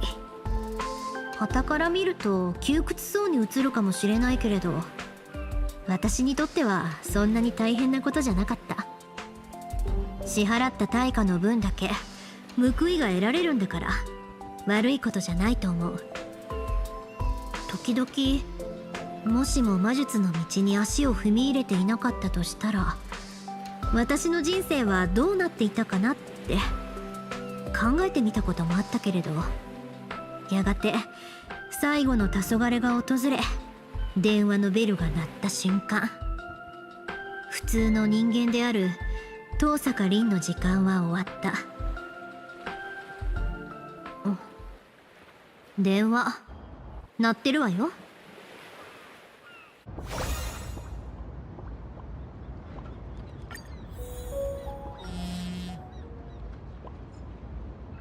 もしもし、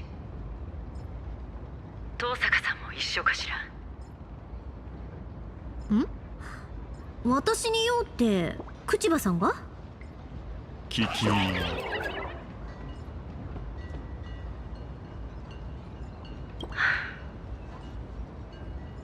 明朝5時、テレビタワーで待ち合わせましょう。私たちの中に裏切り者がいる。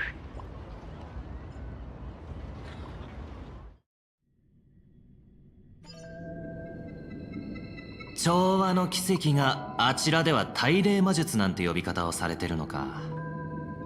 さすがに陰気すぎるだろう。花と毒素、蝶と蛾、あるいはもっと大きな違いがある。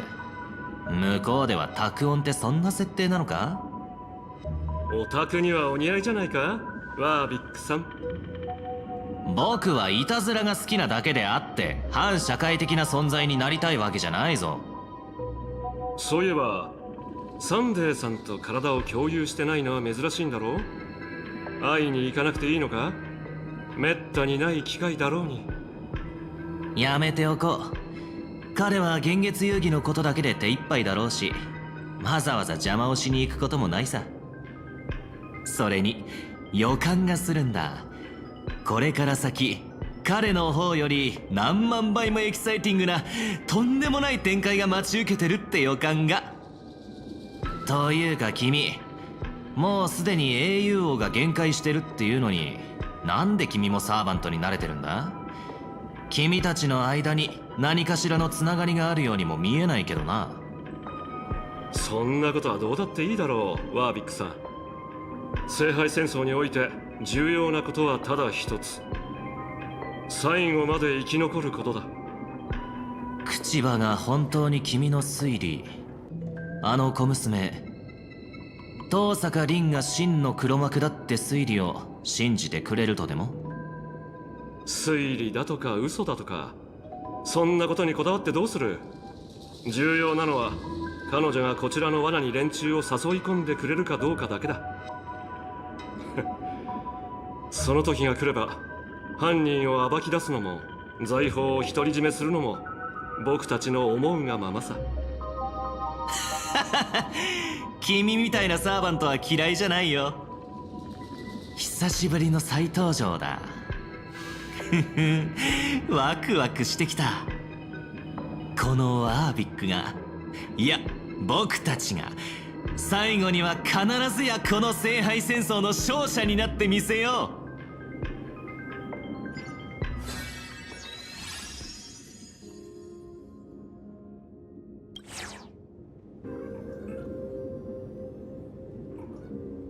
品津さんはこちらを裏切ったわ。じきに局長室で火花と接触するはずよ。道理で初心者だっていう割に妙に魔術に詳しいと思ったわ。いつも口実を作って別行動しながら語り部を使ってこそこそこちらを監視していた。けど彼からはサーバントの気配がまるで感じられなかったのよね。普通ならアーチャーは気配遮断のスキルなんて持ってないはずだが。まさか魔術によるものじゃないってこと？調和が持つ調律の力でしょう。調律者は他者の意識とつながることでその相手に影響を与えることができるから。すでにこちらの特殊部隊が全ての出入り口を封鎖したわ。誰も外へ出さないよう私たちはここで待機するつもりよ。局長室の方は任せるわ。可能なら全員を無傷で確保したいところだけれど、抵抗に遭うようなら交戦もやむなしね。他に何か聞いておきたいことはある？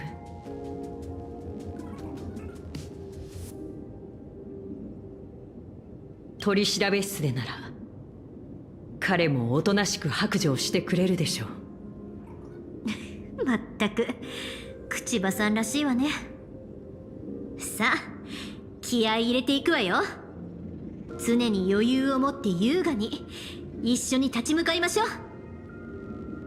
一緒に戦ってやれなくて残念だが、まああんたらなら心配はいらねえだろう。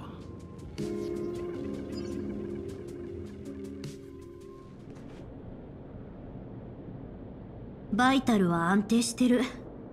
まるで眠っているだけみたいね。これが調律の力なの？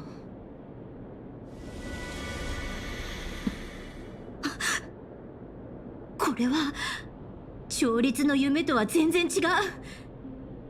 死の気配よ。どうか私のために振り返ってください。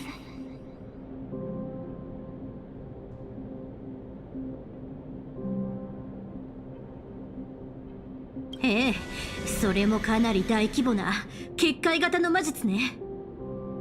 結界は必ずその範囲内で術者に有利な法則を付与するという本質を持つの。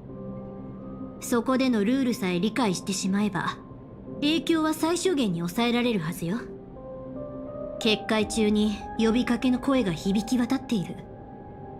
きっと精神への干渉ね。この声に惑わされて振り返ればどんなひどい目に遭うかわからない。ならその声さえ聞かなければこんな結界どうってことないわ。さあそれじゃ魔術で BGM を切り替えましょうか。リクエストは？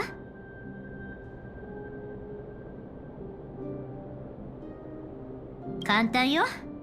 かつてとある偉人がこう言った。音楽はこの世に初めて生まれた魔法魔術だって。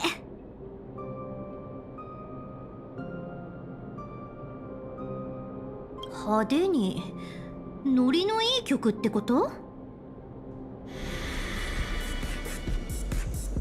体が勝手に動き出すような。オーケー、この戦場が私たちのステージよ。振り返ってダメ。振り返ったら死人が出ます。でもやはり振り返って。キャストリス、霊樹に屈してはいけません。助けてください。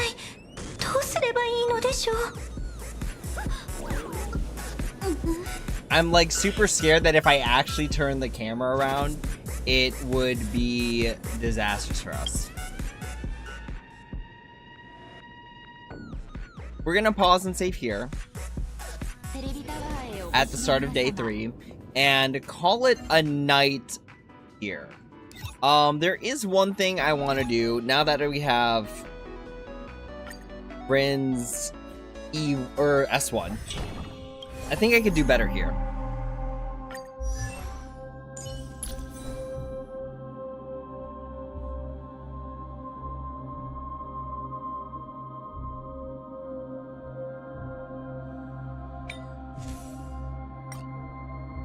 Do I have enough eagle speed to make this map? Because I got plenty of speed from the substats for the planar set.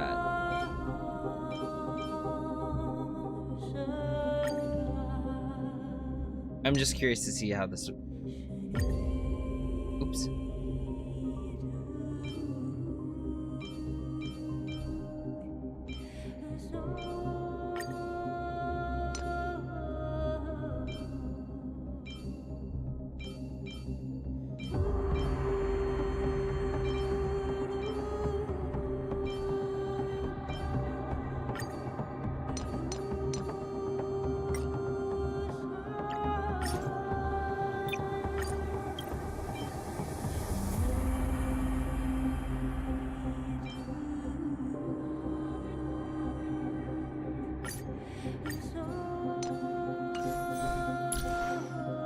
$167. Isn't that enough?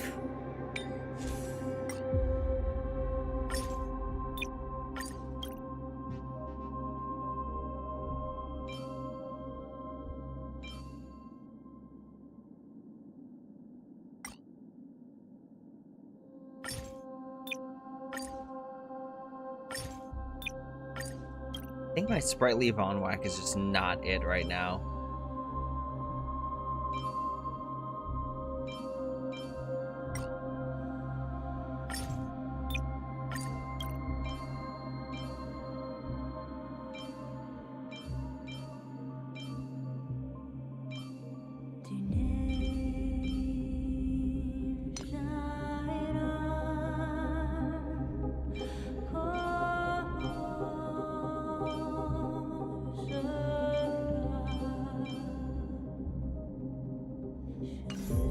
Okay. Sure, why not? Let's give it a try.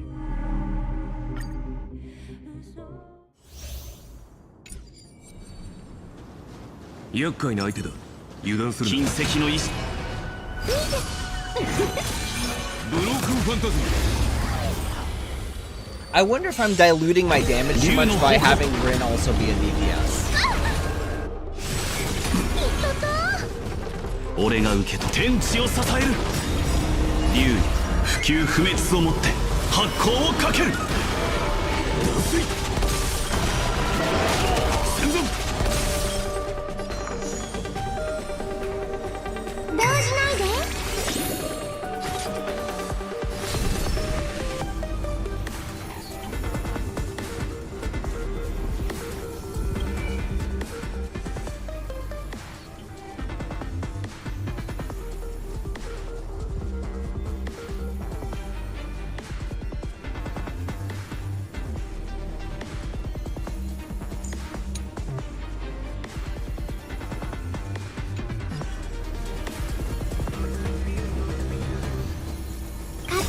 答え見つけてごらん。カラドボルグトレソン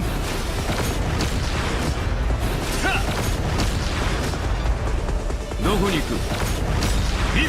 ブロークンファンタズム I am unlimited Blade works Wow, the damage is insane.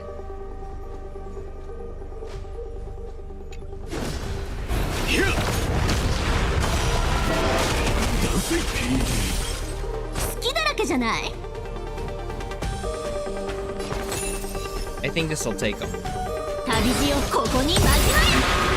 Nice. こ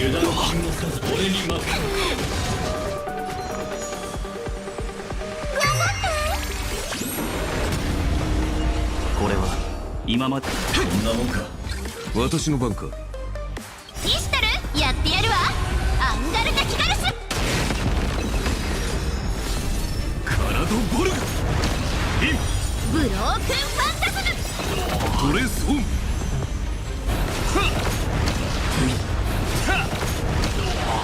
どこに行く逃げ場はないサーバントに指図されるのもせっかく決まってたのに動じないで。カラドボルグインブロークンファンタズム。トレースオンヒア I am unlimited ブレイドワークス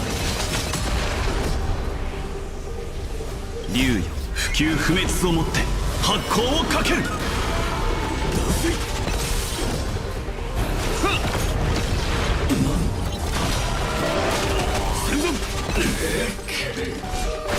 んなもんか。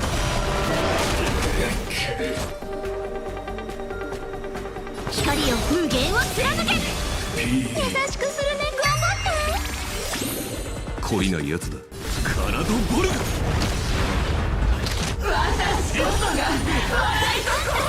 Absolutely exceptional training from this.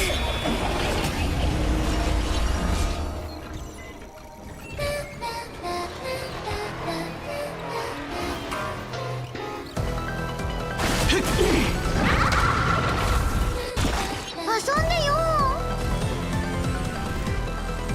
動じないで。かくれんぼし答え見つけてごらん。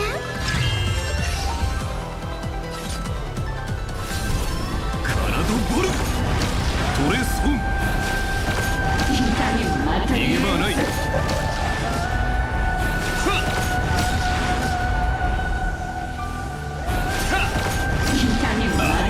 Unlimited ブレイドワークス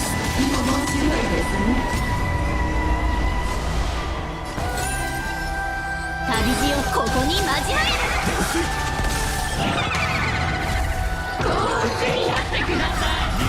不朽不滅をもって発光をかける。戦争優しくするね。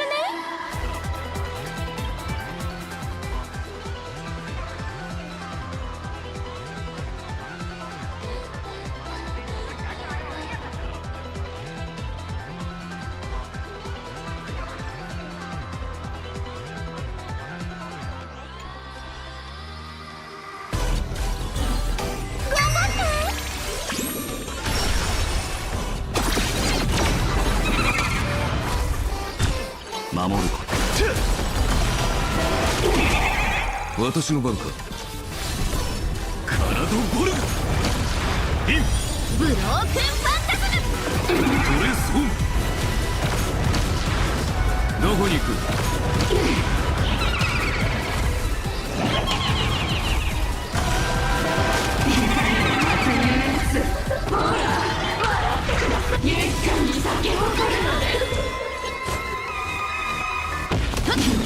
知ってる？やってやるわ。アンガルタキガルス。遊んでよ。動じないで。かくれんぼし答え見つけてごらん。懲りないやつだ。カラドボルグトレースオン逃げ場はない。インブロークンファンタズム。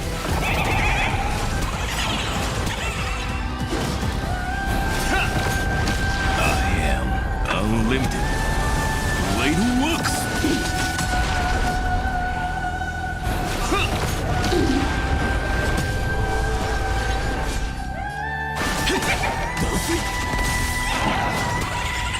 竜よ不朽不滅をもって発光をかける。戦争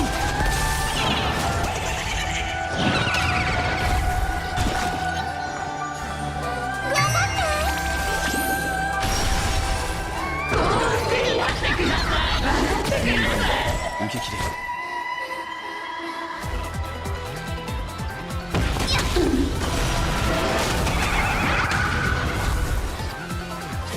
カラドボルグトレースオンインブロークンファンタズム。ヒアどこに行く。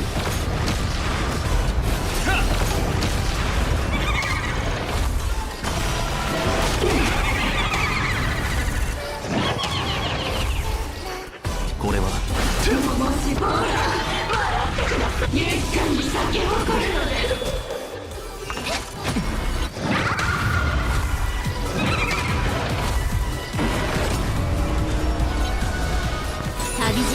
に間違い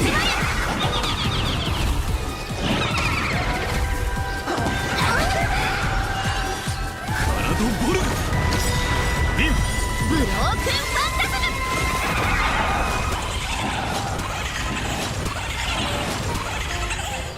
笑いの中で溺れていなさい。アンレミテッドレイドワークストレースオン竜よ不朽不滅をもって発光をかける戦前逃げ場はないどこに行く断水幸福になってください。私と踊りましょう。守ることはかくれんぼ俺の責飛行務だ隊見つけてごらん。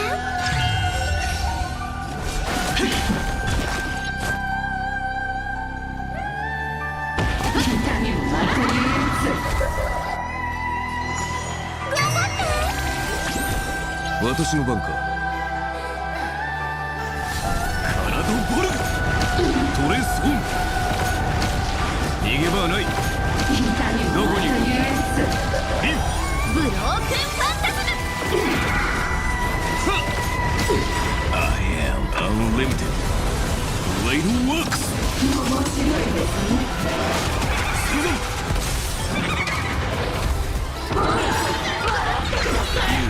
不朽不滅をもって発光をかけるピストルやってやるわ。アンガルタキガルスあのめく人々に幸福を。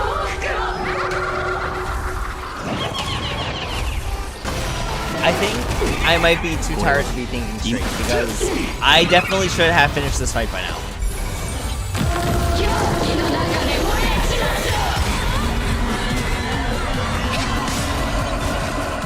And I think part of it, and the reason I am not done, is because I am inflicted with confusion.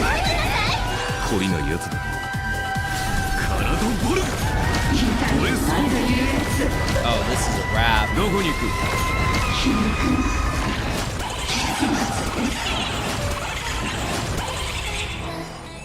Okay, I do have to play around with my team comp a bit, but I did get an extra star here, which is nice.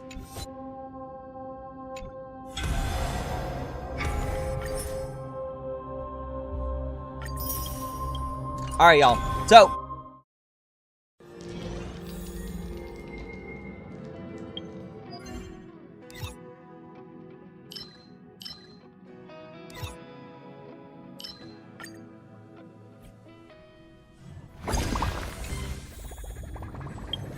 alright, y'all. Well, with that being said, that is the end of this stream. I'm gonna call it a night right now and get some sleep. That is the end of the stream. Thank you all so much for watching. I will be continuing this probably Friday night, so be on the lookout for that. I'll probably post about when I go streaming and live, but it'll probably be Friday. So with that being said, that's the end of this stream. Thank you all so much for watching. As always, if you have any questions, comments, or concerns, please feel free to leave a comment down below, and I would be happy to answer when I have the time. Thank you all so much for joining. Again, I've got a few more days of the Honkai Star Rail collab with Fate, and then I will get back to the regular scheduled programming of streaming Amphorius. Like, my goal is to try and get through, like, one story section a week, because if I could do that, I'll be caught up by, like, version 5. So that'll be my goal between that and the travel vlogging and the other stuff. It's going to be a very interesting few months. But with that being said, that's all for now. Thank you all so much for watching, and as always, until next time, take it easy.